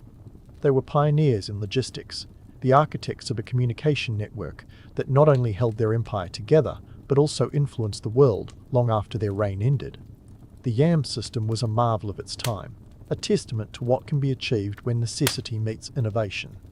So, next time you find yourself waiting impatiently for a delivery or cursing a sluggish internet connection, spare a thought for those intrepid YAM riders. They were the trailblazers of their day, setting the stage for the global communication networks we now take for granted. And as we continue to innovate and expand our own systems, let's not forget the lessons of the past. After all, the Mongols knew better than anyone that the key to power wasn't just in conquest, it was in connection. In conclusion, the YAM system remains a fascinating chapter in the grand saga of human ingenuity. It's a story of empire and endurance, of messages that spanned continents and ideas that transcended time. The Mongols didn't just leave their mark on the world through their conquests, they shaped the very way we communicate. And in doing so, they proved that sometimes the fastest way to change the world is one gallop at a time. Picture a stiff upper lip before it got stiff. Enter Winston Churchill, born in 1874, the golden heir to the Marlborough dynasty, a family with more titles than a Netflix library. His father, Lord Randolph Churchill, was the kind of politician who thought making enemies was just a perk of the job, while his mother, Jenny Jerome, was a Brooklyn socialite whose charm could light up a room faster than Edison's newest invention. Little Winston, with his cherubic cheeks and mischievous glint, was anything but the model student. His early education was less about academic excellence and more about inventing new ways to dodge Latin lessons. The young aristocrat had a penchant for toy soldiers and battle maps, which, let's be real, was probably more fun than conjugating Latin verbs. At Harrow School he ranked at the bottom of his class, but his skill in history and English showed glimmers of the oratorical flair that would later rally nations. Now, you'd think a guy like Winston, who was more interested in cavalry charges than calculus, would have a hard time finding his footing. Enter the military, an institution where you can get away with a little more enthusiasm if you have the right connections. In 1893, Churchill entered the Royal Military Academy Sandhurst, not because he aced his exams, he failed twice, but because he was persistent enough to finally scrape through. He graduated 8th out of a class of 100, which might not seem impressive until you remember he was a guy who thought exams were optional. Fast forward to the Boer War in South Africa, where Churchill's life took a turn straight out of an action movie. In 1899, while working as a war correspondent, a job that, let's face it, involved more danger than most soldiers saw, he was captured by the Boers. Held in a prison camp that resembled a Victorian boarding school with slightly fewer amenities, Churchill was not one for sitting still. After a daring escape that involved scaling a latrine wall and dodging guards like he was in the original Mission Impossible, he travelled nearly 300 miles to freedom, hiding by day and moving by night. This escapade catapulted him into the limelight, proving that sometimes being a bit reckless pays off. It was the kind of story that made headlines and made reputations. Churchill returned to Britain a hero, his tale of daring do earning him a spot in Parliament by the age of 25. His political career was just beginning, but already he was showing the world that sometimes the best way to win is not to play by the rules. Churchill's early years were a mix of privilege and precociousness, where his failures were as spectacular as his successes. He didn't just live history, he charged at it, sabre in hand, ready to carve his name into the annals with sheer determination and a flair for the dramatic. Whether you admire his audacity or question his judgment, there's no denying that young Winston was a force of nature, one who would go on to shape the 20th century with the same tenacity that got him out of that Boer prison. And so, with a panache that would have made even his Marlborough ancestors nod in approval, young Winston Churchill embarked on what some might call an unconventional political career. His trajectory was as curvy as a roller coaster, with just as many stomach-churning dips. By 1911, Churchill had elbowed his way into the upper echelons of British politics, landing the role of First Lord of the Admiralty. It was a bit like giving a kid the keys to a candy store, except the candy was battleships, and the store was the British Empire's naval command. Now, to understand why this was such a big deal, you need to picture the world in 1914. The globe was a powder keg, and Europe was holding the match. World War I was looming, and the British Navy was not just a branch of the military, it was the pride of the empire, the floating fortress that kept Britannia ruling the waves. Churchill never one to shy away from a challenge, or, let's be honest, a headline, was the kind of guy who wanted to make his mark, and he saw the Navy as his canvas. Enter the Gallipoli campaign, Churchill's grand, albeit ill-fated, masterpiece. The plan was simple in theory but catastrophic in execution. Open a new front by attacking the Ottoman Empire, a move intended to knock the Turks out of the war and open a supply route to Russia. It was supposed to be a game-changer, a masterstroke of military genius. Instead, it turned into a logistical nightmare that would haunt Churchill for years. For a man who thrived on action, Churchill's impatience was legendary.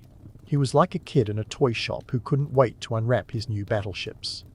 The Gallipoli operation kicked off in April 1915, and from the start, it was a comedy of errors, minus the laughs. The Allied forces, comprised largely of Anzac troops, Australian and New Zealand Army Corps, faced stiff resistance from the Ottoman defenders. The terrain was more like a goat's idea of paradise than a soldier's, and the campaign quickly bogged down into trench warfare, with all the mud and misery that phrase conjures up. To give you an idea of the scale of the debacle, by January 1916, after 8 months of fighting, the Allies had suffered over 250,000 casualties, with little to show for it but a collection of war stories that would make even the most stoic historians wince. The cost was staggering, both in human lives and in the British public's confidence in their government. It was the kind of disaster that makes you question who's steering the ship, literally and figuratively. For Churchill, the political fallout was as brutal as the military one. He was effectively demoted, shuffled off to a lesser post as the Chancellor of the Duchy of Lancaster, which sounds important, but was really a polite way of saying, "Please, don't touch anything." His career, like the Gallipoli campaign, seemed to have run aground. Yet, here's the thing about Churchill. He was as resilient as he was audacious. Lesser men might have admitted defeat, but Churchill was more of a keep calm and carry on kind of guy, long before it was a slogan on every coffee mug. The Gallipoli fiasco, for all its tragedy, was a turning point for Churchill. It was a harsh lesson in the limits of ambition and the importance of planning, something he would carry with him into the next World War when the stakes were even higher. As he later reflected, success is not final, failure is not fatal, it is the courage to continue that counts. A bit of Churchillian wisdom that, if nothing else, sounds great on a motivational poster. His political exile was not permanent. After a brief stint on the Western Front, where he served as a lieutenant colonel, because why not add soldier to his resume? Churchill slowly clawed his way back into the political arena. By the mid-1920s, he was back in the thick of it, proving that if there's one thing history loves, it's a good comeback story. But let's not get ahead of ourselves. The narrative of Churchill's life is as complex as the man himself, and we've still got plenty of ground to cover. Gallipoli might have been a misstep, but in the grand tapestry of his career, it was a thread that, for better or worse, added texture to the legend of Winston Churchill. So, hold tight, because the roller coaster is far from over. And so, as Churchill's career roller coaster seemed to teeter on the edge of oblivion, he entered what historians diplomatically call his wilderness years in the 1930s. If you've ever wondered what it's like to be the political equivalent of a washed-up rock star, this was Churchill's era to shine, or rather, not shine. Imagine being the guy who had once commanded the British Navy, and now found himself more of a political pariah than a powerhouse. But let's not pity him too much. Churchill was not one to let a little thing like obscurity dull his shine. The world during the 1930s was about as stable as a house of cards in a windstorm. The Great Depression had left economies gasping for air, and the rise of fascism was like a bad sequel no one wanted but couldn't avoid. While many in British politics were content to bury their heads in the sand ostrich style, Churchill was busy being the proverbial canary in the coal mine. Despite being sidelined, Churchill wasn't one to sit quietly in the political corner. No, he was out there, like your one opinionated uncle at Thanksgiving, warning anyone who'd listen about the dangers of appeasing Adolf Hitler. And here's where the myth often overshadows reality. Churchill wasn't some lone prophet in the desert. There were others who also raised the alarm, but he was undoubtedly the loudest and most persistent. His speeches, laden with the kind of thunderous rhetoric that could wake the dead, painted stark pictures of a Europe teetering on the brink of catastrophe. But let's pause the hero worship for a moment. Churchill's foresight, while impressive, was not purely altruistic. He was a man who thrived on the drama of politics, and the rise of Nazi Germany offered a stage grand enough for his ambitions. His opposition to appeasement was as much about reviving his political career as it was about saving Europe from tyranny. He was like a moth drawn to the flame of political conflict, except this moth had a penchant for Havana cigars and sharp suits. Now, you might think a man obsessed with a looming threat of war would be all work and no play. But Churchill was nothing if not multidimensional. When he wasn't penning sharp op-eds or delivering blistering speeches, he was indulging in hobbies that frankly sound more like the pursuits of a man auditioning for the Renaissance fair. Painting, for instance, became his solace. He produced over 500 paintings, capturing landscapes with a tranquility that belied the turmoil of his public life. His works were good enough that they could have hung in galleries, not just because of his name, but because he had genuine talent. It's as if Churchill needed a canvas to balance the chaos he saw unfolding in the world. Then there was the bricklaying. Yes, you heard that right. Bricklaying. Churchill didn't just dabble in this art, he was serious enough to join the Amalgamated Union of Building Trade Workers. Picture it, a former First Lord of the Admiralty, trowel in hand, constructing garden walls at his Chartwell estate. It was a pastime that kept him grounded, literally and figuratively. And it wasn't just an eccentric quirk, there was a therapeutic element to it. In a world spiraling out of control, here was something tangible, something he could build with his own hands. As the 1930s marched on, the political winds began to shift, albeit slowly. By 1936, Europe was increasingly on edge, and Churchill's warnings were starting to sound less like Chicken Little and more like Cassandra, the prophetess cursed to speak true prophecies no one would believe. The British government, led by Prime Minister Neville Chamberlain, was still clinging to the hope that appeasing Hitler would keep the peace, a strategy that looked about as promising as trying to tame a lion with a cat toy.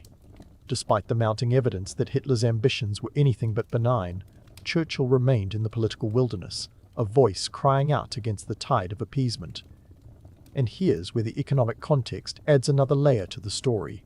The British Treasury was still reeling from the financial impacts of World War I and the Depression, making large-scale rearmament a hard sell to both politicians and the public. It was a classic case of short-term pain avoidance leading to long-term catastrophe. Yet, Churchill's persistence paid off in a way that would make even the most cynical observer nod in begrudging respect. By 1938, as the Munich Agreement was signed, handing Czechoslovakia's Sudetenland to Hitler in a bid to secure peace in our time, Churchill's voice grew louder. His famous retort, "You were given the choice between war and dishonor. You chose dishonor, and you will have war," was not just a soundbite, but a chilling prophecy that would soon come true. The Munich Agreement, often hailed as the pinnacle of appeasement, was a turning point. The stark reality of Hitler's ambitions was laid bare, and suddenly Churchill's warnings didn't seem so alarmist. The public mood began to shift, and Churchill, ever the opportunist, was ready to ride the wave. It wasn't long before the political landscape changed dramatically, setting the stage for his return to power when the world would need him most. In the meantime, Churchill continued his dual life as both a political outcast and a cultural icon. His writings during the 1930s, which included a multi-volume history of his ancestor, the Duke of Marlborough, not only kept him financially afloat, but also allowed him to refine his narrative style. He was a man who understood the power of words, and his literary prowess would later help him craft the speeches that would rally a nation. So, as the 1930s drew to a close and Europe teetered on the brink of another war, Churchill's position was as precarious as ever. Yet, his ability to predict the storm while building walls in his garden and painting peaceful landscapes was a testament to his complex character. He was a man of contradictions, a bulldog with the heart of an artist, waiting for the moment when the world would once again need his indomitable spirit. The wilderness years, as they're fondly called, were less of an exile and more of a gestation period for the leader Britain would soon rally behind. Stay tuned, because the Churchill saga is about to take another dramatic turn. As the 1930s drew to a close and Europe stood poised on the edge of chaos, Churchill's moment was finally coming into focus like a film reel snapping into place. The man who'd been relegated to the political equivalent of Siberia was about to find the spotlight again, and not a moment too soon. In September 1939, Nazi Germany invaded Poland, and the world got the wake-up call it had been snoozing through. Britain and France declared war on Germany, and suddenly all those dire warnings Churchill had been bellowing from the backbench seemed less like hyperbole and more like prophecy. When Prime Minister Neville Chamberlain's policy of appeasement crumbled faster than a dry biscuit, Churchill was the obvious choice to navigate the turbulent waters ahead. On May 10, 1940, as German forces blitzed through Western Europe with a speed that made the term lightning war all too literal, Churchill was appointed Prime Minister. The man who had been sidelined for nearly a decade was now at the helm of a nation at war. It was like watching a phoenix rise from the ashes, except this phoenix had a penchant for cigars and a wit as sharp as a bayonet. Churchill's first speech as PM, "I have nothing to offer but blood, toil, tears and sweat," set the tone for what would be an era-defining tenure. If there was ever a time for Britain to stiffen its proverbial upper lip, this was it. His speeches became legendary, not just for their oratorical flair, but for their ability to fortify a nation whose spirits were as battered as its cities would soon be.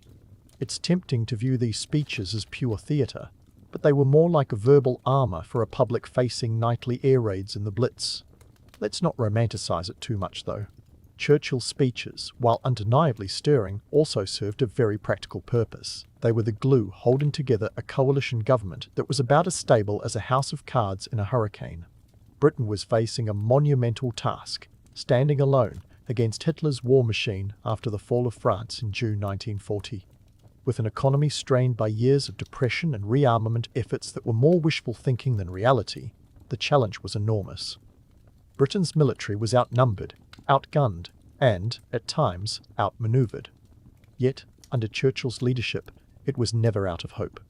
Now, let's talk about Operation Overlord, the granddaddy of all military operations and the pièce de résistance of Churchill's strategic legacy.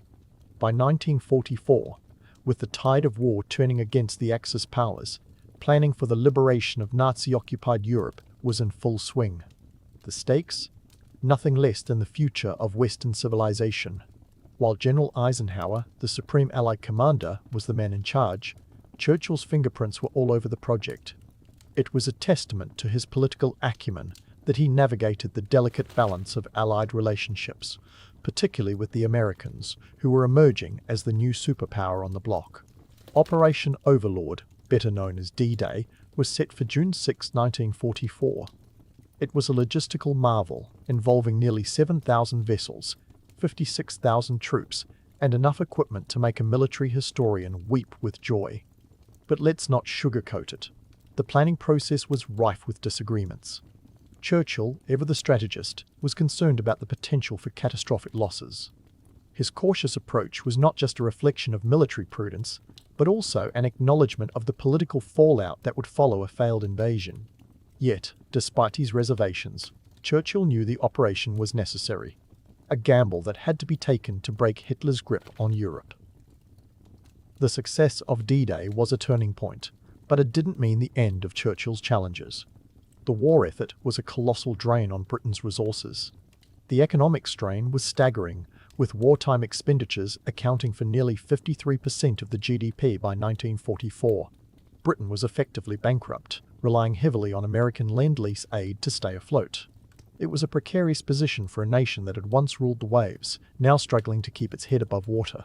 Churchill's leadership during this period was a masterclass in balancing the grim realities of war with the need to maintain public morale.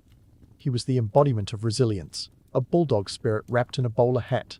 His ability to inspire was matched only by his determination to see it through, no matter the cost. And yet, for all his successes, Churchill was not without his critics. There were those who questioned his tactical decisions, his at times abrasive leadership style, and his reluctance to delegate. He was a man who thrived in the chaos of war, but that very chaos was something he sometimes seemed to court. As the war drew toward its conclusion, Churchill's mythic status was cemented. He was seen as the saviour of Britain, the man who had stood alone against the tide of tyranny. But let's not get carried away by the legend. Churchill's wartime leadership was marked by contradictions, moments of brilliance, and instances of hubris. He was a hero, yes, but a flawed one, a man whose legacy was built as much on his failures as his triumphs. It's a narrative that resonates because it's human, a reminder that history is rarely black and white, but painted in shades of grey. So, as we close this chapter in the Churchill saga, remember that the story is far from over. The war may have ended, but Churchill's challenges were just beginning. He would soon face a post-war world that was as uncharted as the battlefields he had once navigated. Stay tuned, because the curtain is about to rise on yet another act in the extraordinary life of Winston Churchill. As the curtain rose on Churchill's post-war life, you might have expected a hero's welcome, a ticker-tape parade for the man who'd been the human embodiment of keep calm and carry on. But in the grand theatre of politics, the encore isn't always applause. The ink had barely dried on the Japanese surrender when the British electorate decided they wanted a new cast for the post-war production. In July 1945, just 2 months after Nazi Germany's defeat, Churchill's Conservative Party was ousted in a landslide election that brought Clement Attlee and the Labour Party to power. It was a bit like winning the World Cup and getting benched for the next match. The British public, weary from years of sacrifice, sought a government that promised social reform and a welfare state, something Churchill, with his deep-seated belief in the empire and traditional values, wasn't offering. So, Churchill found himself back in the political wilderness, though this time he was a global icon with a Nobel Prize in Literature on the horizon. Talk about a career pivot. Instead of political speeches, he turned to writing, penning his 6-volume series, The Second World War, which was as much a masterclass in self-promotion as it was in historical analysis. It was here that the myth of Churchill was solidified, an artful blend of fact and narrative that ensured his place in history as the stalwart defender of freedom. The series, published between 1948 and 1954, won him the Nobel Prize in 1953.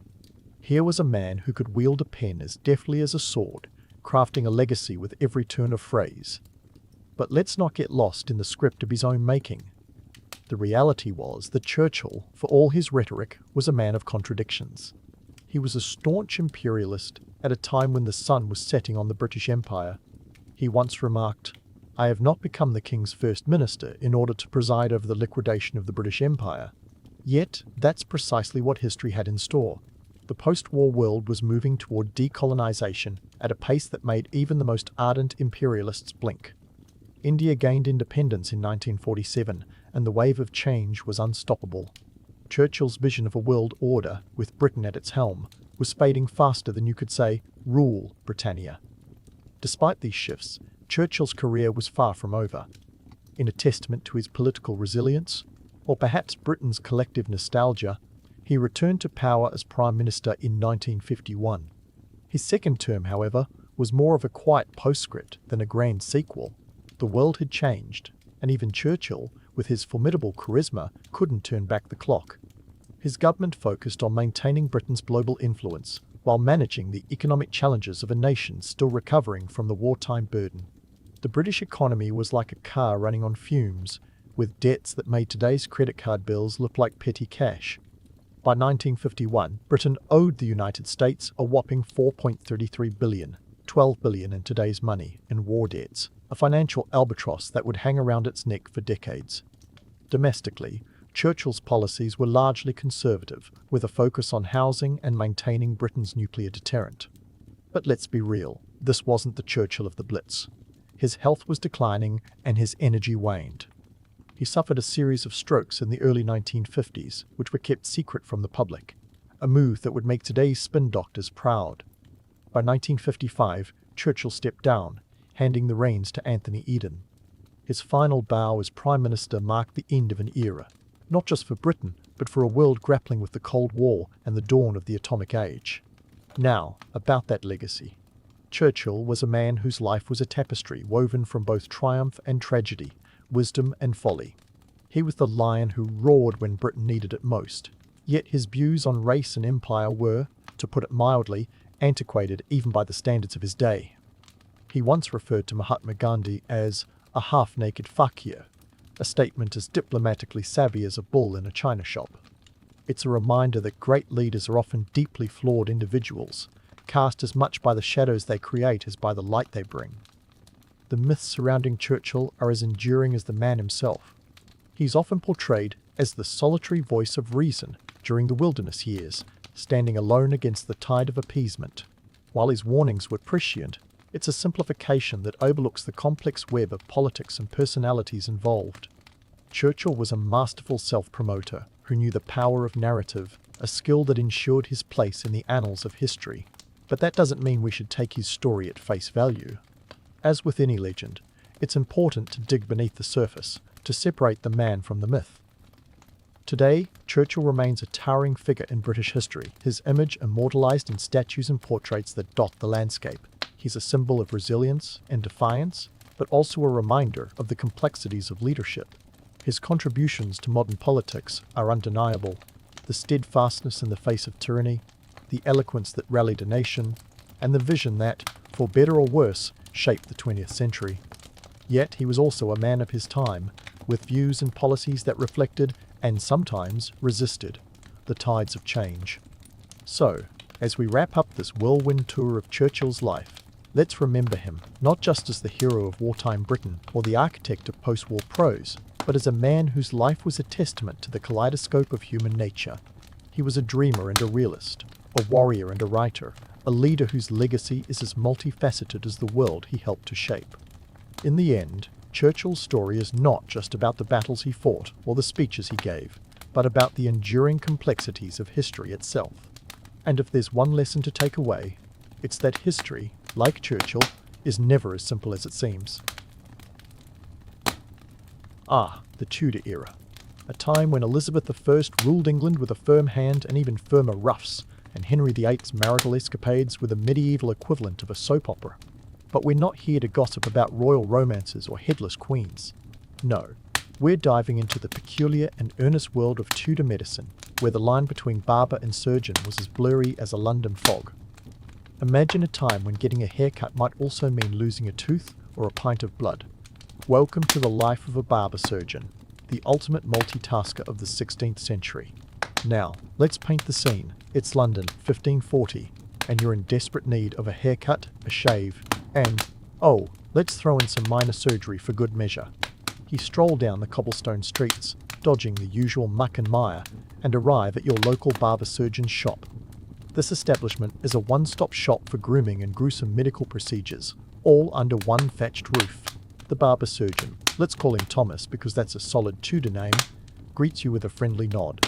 He's got a razor in one hand and a surgical saw in the other. Comforting, right? Back in those days, barber surgeons were the Swiss Army knives of healthcare. They performed a fascinating range of services, from cutting hair to performing amputations. And while this might sound like a terrifying concept today, remember that in the Tudor era, specialization was a luxury few could afford. The barber surgeons were wildly popular because they were cheap and accessible, much like a modern-day fast food joint, but with a lot more blood involved.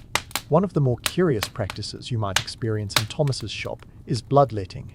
Yes, the medieval belief that draining a bit of the red stuff could cure everything from fevers to flatulence. The theory was based on the ancient Greek idea of balancing the body's four humours: blood, phlegm, black bile, and yellow bile. It was thought that an excess of one humour caused disease, and bloodletting was the go-to method for restoring balance. In reality, it was about as effective as trying to cure a headache by jumping on a trampoline. But, hey, it was popular.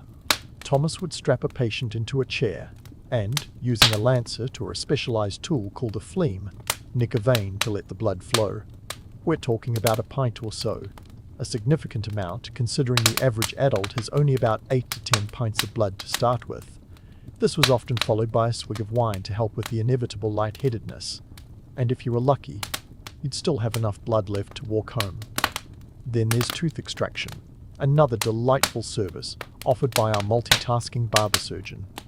Dental hygiene in Tudor England was not exactly a priority. Sugar was becoming more popular thanks to trade, and with it came rampant tooth decay. Thomas would yank out offending teeth with pliers that looked suspiciously like they'd been repurposed from the blacksmith's toolkit. Anesthetic? Forget about it. The closest you got was a shot of strong ale and a leather strap to bite down on. It was a brutal process, but at least it was quick, like ripping off a particularly stubborn band-aid. Visiting a Tudor barber surgeon was an experience, a blend of necessity, adventure, and a bit of terror. It was a reflection of the era's practical approach to medicine and the realities of life in 16th century England. life expectancy was around 35 years, and with the ever-present threats of plague, war, and famine, people were willing to try just about anything to stave off the inevitable. Barber surgeons were the unsung heroes, or perhaps the anti-heroes of their day, providing a crucial service to a population that was often one bad cold away from meeting their maker. So next time you're at the salon, reclining comfortably as your stylist trims your locks, spare a thought for Tudor England. Remember Thomas the barber surgeon, juggling scissors and scalpels, and thank your lucky stars for modern medicine. And just imagine the Yelp reviews. Great haircut, but lost a bit too much blood. 3-5 stars. And speaking of modern medicine, let's take a step back into the fragrant world of Tudor prescriptions, a realm where your local apothecary might just be a wizard in a mortar and pestle disguise. If you think your grandma's chicken soup is a cure-all, wait until you hear about the concoctions brewed up in 16th century England. The Tudors had a remedy for everything, from gout to the common cold, and they were more than happy to share these with the ailing masses, whether they worked or not. Imagine wandering into an apothecary's shop. Shelves lined with jars of mysterious powders and potions, their labels scribbled in Latin to keep the mystique alive. This was the Tudor version of a pharmacy, minus the fluorescent lighting and moussak. Now, let's talk ingredients. These weren't your run-of-the-mill herbs, no sir. We're talking dried toad, crushed beetles, and, if you were really in for a treat, powdered mummy. Yes, actual bits of Egyptian mummified remains, because why not? The Tudors genuinely believed that a dash of Pharaoh could cure what ailed you. It's 1 part gross and 2 parts fascinating, like the medieval equivalent of a superfood smoothie. Herbs, of course, were the bread and butter of Tudor medicine. From rosemary to mint, apothecaries used them with the kind of enthusiasm you'd expect from a modern-day hipster with a backyard herb garden. But it wasn't all fragrant bouquets and herbal teas. Many remedies involved animal parts, sometimes with dubious results. For instance, a common cure for baldness? Rub some bear grease on your scalp and hope for the best. Who needs Rogaine when you've got the essence of a grizzly? Now, if you were experiencing a touch of melancholy, what we'd now call depression, the solution might involve a concoction with a more whimsical list of ingredients. Think unicorn horn and dragon's blood, which were more likely powdered rhino horn and the red resin of a tree, respectively. These expensive components were often reserved for the wealthy, leaving the common folk to make do with less glamorous substitutes. It's the age-old tale of you get what you pay for, even if what you're paying for is a placebo that smells like a fairy tale. Speaking of economics, let's chat about the costs of these medieval marvels. Medicine in Tudor England wasn't cheap, especially if you were aiming for the more exotic remedies. A prescription could set you back a few shillings, a significant sum when you consider that the average labourer earned only about 6 pence a day. For context, that's like shelling out a week's salary for a bottle of snake oil. It's no wonder the poor often had to rely on homegrown remedies and the goodwill of wise women who were the community's unofficial healthcare providers. Social status played a significant role in the medical care you received. The rich had access to physicians who, unlike barber surgeons, were university educated and more likely to prescribe a potion than wield a blade. But these gentlemen doctors were also known to engage in some truly bizarre practices. Take, for instance, the use of bezoar stones, which are basically hairballs found in animal stomachs. Physicians believed these stones could neutralize poisons, likely because their rarity and mystique made them seem magical, not unlike the modern obsession with rare earth crystals. For the average Tudor citizen, the barber surgeon was a more affordable option, with services that were often bundled into a single, albeit blood-soaked, package deal. And while today we might balk at the idea of getting a tooth pulled and a haircut in one sitting, back then it was all about efficiency. The barber surgeon was the embodiment of DIY healthcare, serving as a testament to the grit and ingenuity of an era where survival often depended on one's ability to adapt to less than ideal circumstances. The Tudor fascination with odd ingredients wasn't purely whimsical. It was rooted in a genuine desire to understand and control the ailments that plagued them. The humoral theory, based on balancing bodily fluids, influenced much of their medical practice. This theory, inherited from ancient Greek and Roman texts, suggested that an imbalance in blood, phlegm, black bile, and yellow bile was the root of all illness. It sounds laughably simplistic now, but back then it was cutting-edge science. The Tudors' approach to medicine was a reflection of their broader worldview. one that combines superstition, science, and a dash of wishful thinking. In a world teetering on the brink of modernity, their reliance on bizarre concoctions and strange practices was an understandable attempt to make sense of the chaos of life. It's easy to scoff at the notion of ground unicorn horn as a cure, but it's equally important to recognize the human desire for hope and healing, no matter how peculiar the method. So, as we continue to explore the intriguing, sometimes unsettling, world of Tudor medicine, remember, each strange remedy and every peculiar practice tells a story about the people who lived in that era. They were navigating the same uncertainties we face today, albeit with fewer charts and graphs. In the end, the medicine of the Tudor era was as much about the journey as it was about the cure, a fact that remains true even now.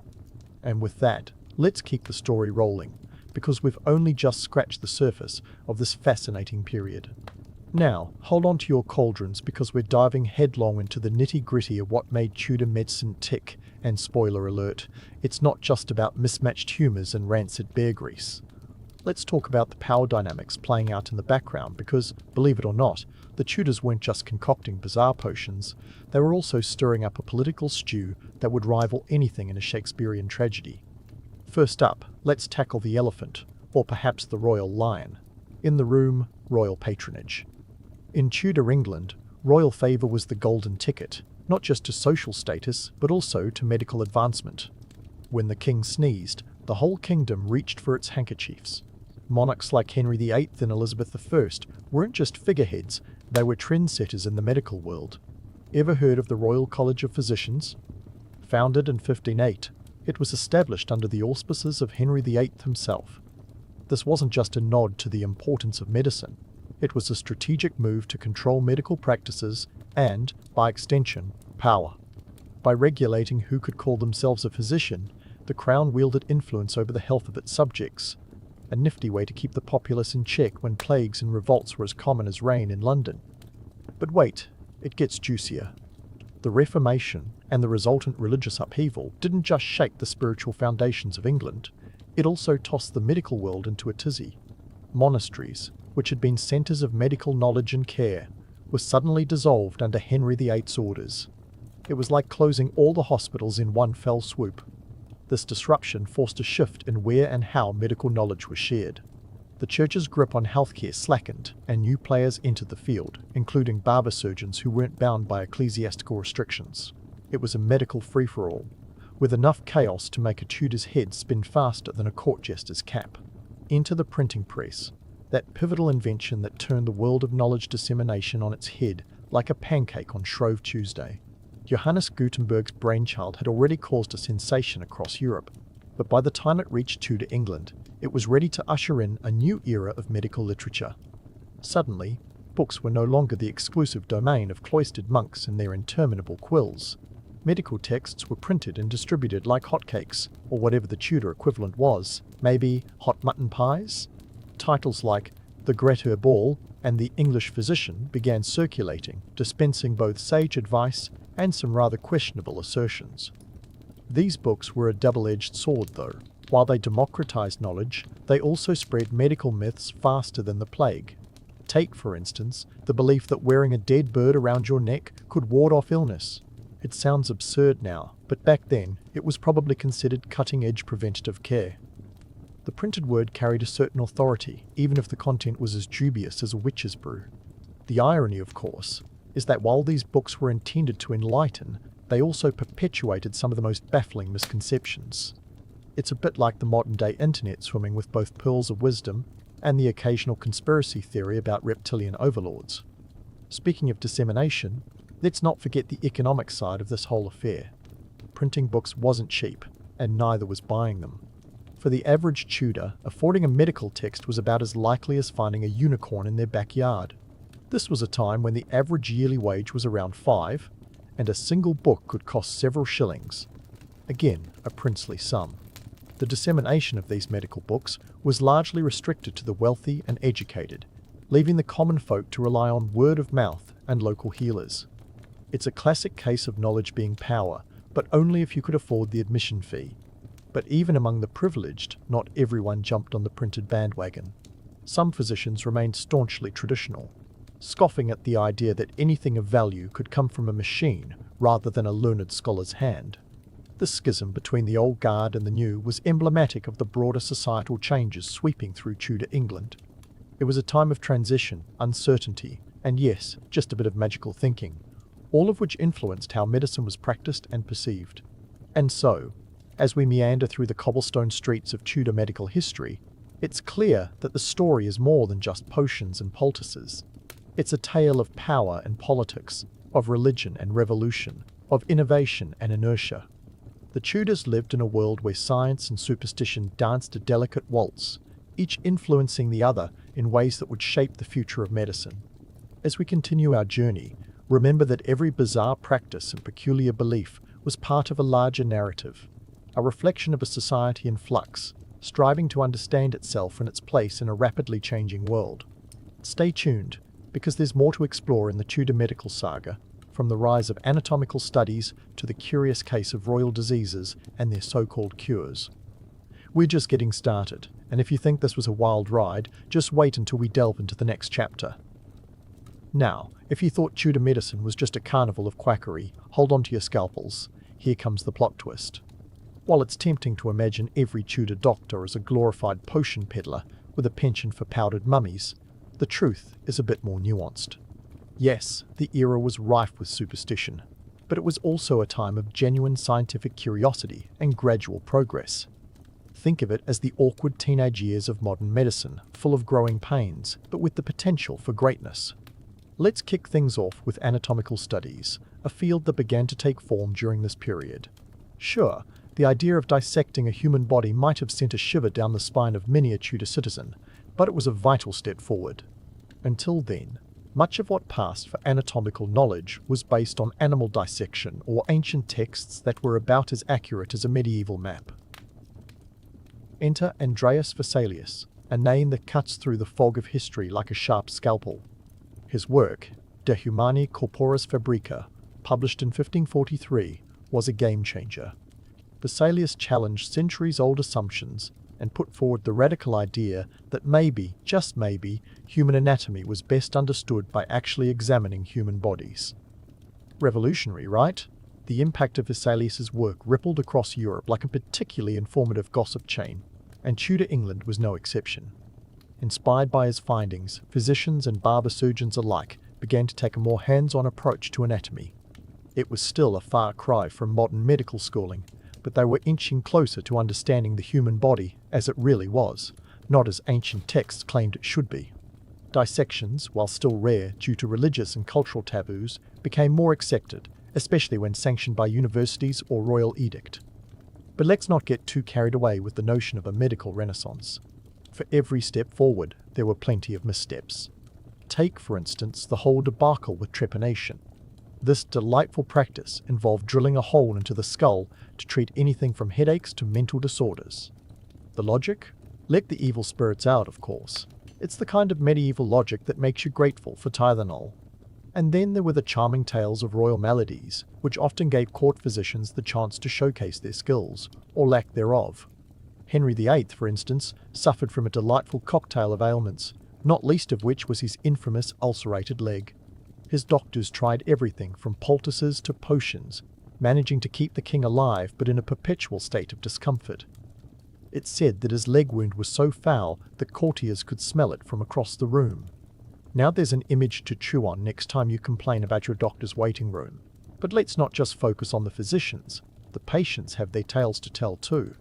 Take the case of Anne Vavasour, a lady-in-waiting whose scandalous affair with the Earl of Oxford led to one of the era's most infamous duels. After being wounded, she was treated with a mixture of herbs and, presumably, a heavy dose of gossip. Though she survived, her story highlights the social dynamics at play, how your status could affect not just your treatment, but your very survival. And speaking of survival, let's not forget the influence of economics on healthcare access. While the wealthy could afford the latest medical treatments, or at least the most exotic-sounding ones, the common folk often had to rely on the wisdom of local healers or wise women. These unofficial practitioners often knew their herbs better than any apothecary and charged a fraction of the price.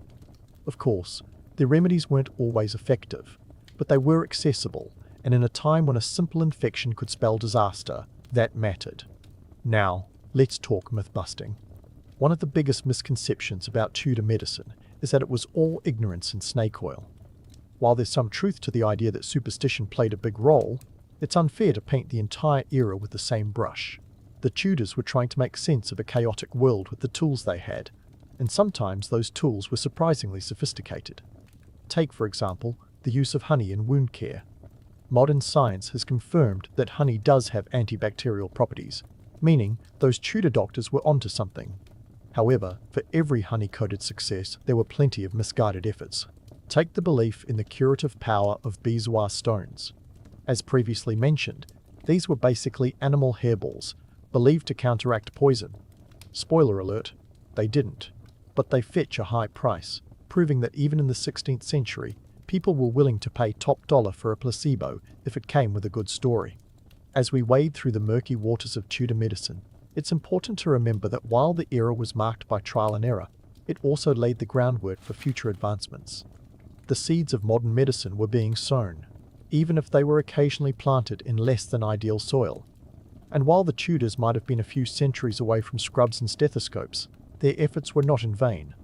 So, as we prepare to delve deeper into the fascinating world of Tudor medicine, remember this: every leech, every lancet, and every ill-advised potion tells a story of a society grappling with the mysteries of the human body. The Tudors may not have had all the answers, but they were asking the right questions, even if the answers sometimes involved a touch of powdered unicorn. Stay tuned, because the next chapter is bound to be as unpredictable and enlightening as a Tudor barber surgeon's toolkit. And so, as we stand on the shoulders of Tudor giants, or perhaps stumble over their discarded lancets, it's time to tie up our tour of the Tudor medical world with a bow that's as neat as a barber surgeon's shave, but considerably less bloody. Let's kick off with a reality check. While we often romanticize the past, imagining it as a tapestry woven with tales of gallant knights and wise healers, the truth is a bit more like a medieval tapestry. Colourful, intricate, and occasionally moth-eaten. Our intrepid barber surgeons, with their dual roles as hairdressers and healers, were the unsung heroes of the 16th century. Sure, their methods might have seemed more suited to a horror show than a hospital, but they laid the groundwork for the multitasking medical professionals we rely on today. They were the original Swiss Army knives of healthcare, wielding scalpels and scissors with equal aplomb. And while their practices might make our modern hair stand on end, they were essential in a world where medical specialization was a luxury as rare as a pomegranate in a peasant's pantry. Let's face it, the Tudors didn't have the luxury of our modern healthcare system, with its sterile environments and advanced technology. They had to make do with what was available, often relying on a combination of superstition and the scant scientific knowledge of the day. It was a bit like trying to navigate a maze with a candle and a compass that only sometimes worked. Yet from this murky cauldron of trial and error emerged the building blocks of modern medicine. Take, for example, the practice of bloodletting. While we now know that draining a pint of blood to cure a fever is about as effective as using a colander to carry water, the idea of balancing the humours was not entirely without merit. It was an early attempt to understand the body's inner workings, much like trying to fix a car by kicking the tyres and hoping for the best. The theory of humours, despite its flaws, encouraged a holistic view of health that resonates even today in practices like Ayurveda and traditional Chinese medicine. And what about those quirky concoctions from the Tudor apothecaries? While the idea of swallowing powdered mummy might make our stomachs churn, the underlying principle of using natural remedies is still a cornerstone of modern pharmacology. Today, plant-derived drugs like aspirin and digitalis owe a debt to the herbalists of yore who first explored the medicinal properties of the natural world. The Tudors' reliance on herbs and roots was a precursor to the extensive pharmacopoeias we have today, proving that even the most bizarre medieval remedies had a kernel of truth. Now, let's dish out some credit where it's due. The Tudor era's fascination with anatomy, spurred on by Vesalius and his groundbreaking work, set the stage for future explorations of the human body. This was a time when understanding was literally skin-deep, with dissections revealing the body's inner secrets, like a particularly gory pop-up book. Fast forward to today, and you'll find that our detailed understanding of anatomy owes much to those early pioneers who dared to look beneath the surface. the impact of Tudor medicine also stretches into the realms of public health and hygiene. While they didn't have the foggiest idea about germs, Pasteur and Lister were still centuries away, the idea of cleanliness did begin to take root. The barber surgeons, for all their gritty work, were early proponents of keeping tools tidy, if only to avoid losing them in the haystack of hair and gore. Today's rigorous sanitation standards have echoes of these first inklings that maybe, just maybe, cleanliness was next to godliness, or at least closer to not dying of infection. Economically speaking, the Tudor model was a precursor to the modern healthcare system, where access to care is often stratified by wealth. While the rich could afford the finest apothecaries and physicians who might prescribe bezoar stones or unicorn horn, the common folk relied on barber surgeons who were, quite literally, a cut above the rest in affordability. This dual-tiered system persists today, a reminder that the economics of health have always been as complex as the cures. But let's not gloss over the darker side of this history. The dissolution of monasteries under Henry VIII, for example, was a double-edged sword. While it shattered the Church's monopoly on medical knowledge, it also dismantled an important network of care that had provided for the sick and the poor. It's a stark reminder of how political decisions can ripple through the healthcare landscape, sometimes for better, often for worse. And here's a kicker for all you mythbusters out there. While we love to picture the past as a quaint realm of charmingly misguided medical practices, it's crucial to remember that these practices were rooted in the realities of their time. The Tudors, like us, were trying to navigate a world full of unknowns. They might have believed in the curative powers of dried toad, but they were also open to new ideas and willing to challenge old beliefs. It's a lesson in humility and curiosity that we do well to remember today. So, what's the final takeaway from our romp through Tudor medicine? Perhaps it's this: while the past may seem strange and distant, it's not so different from our own world. We, too, are trying to make sense of our bodies and their myriad mysteries, often with tools and techniques that will seem quaint to future generations. The legacy of Tudor medicine is a reminder that progress is built on the foundations of exploration and experimentation, even if those foundations occasionally involved a dash of powdered mummy. In the end, we owe a surprising debt to those intrepid barber surgeons and their eccentric contemporaries. They dared to ask questions, to push boundaries, and to explore the unknown with the tools at their disposal. It's a legacy of curiosity and courage that continues to inspire us today as we navigate the ever-evolving landscape of medicine.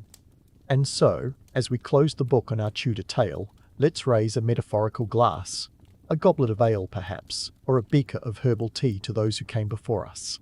They may not have had all the answers, but they were asking the right questions. And who knows? Maybe in a few centuries, future historians will look back on our medical practices with the same mix of awe and amusement. Here's to the past, to the present, and to the always unpredictable future of medicine. Cheers.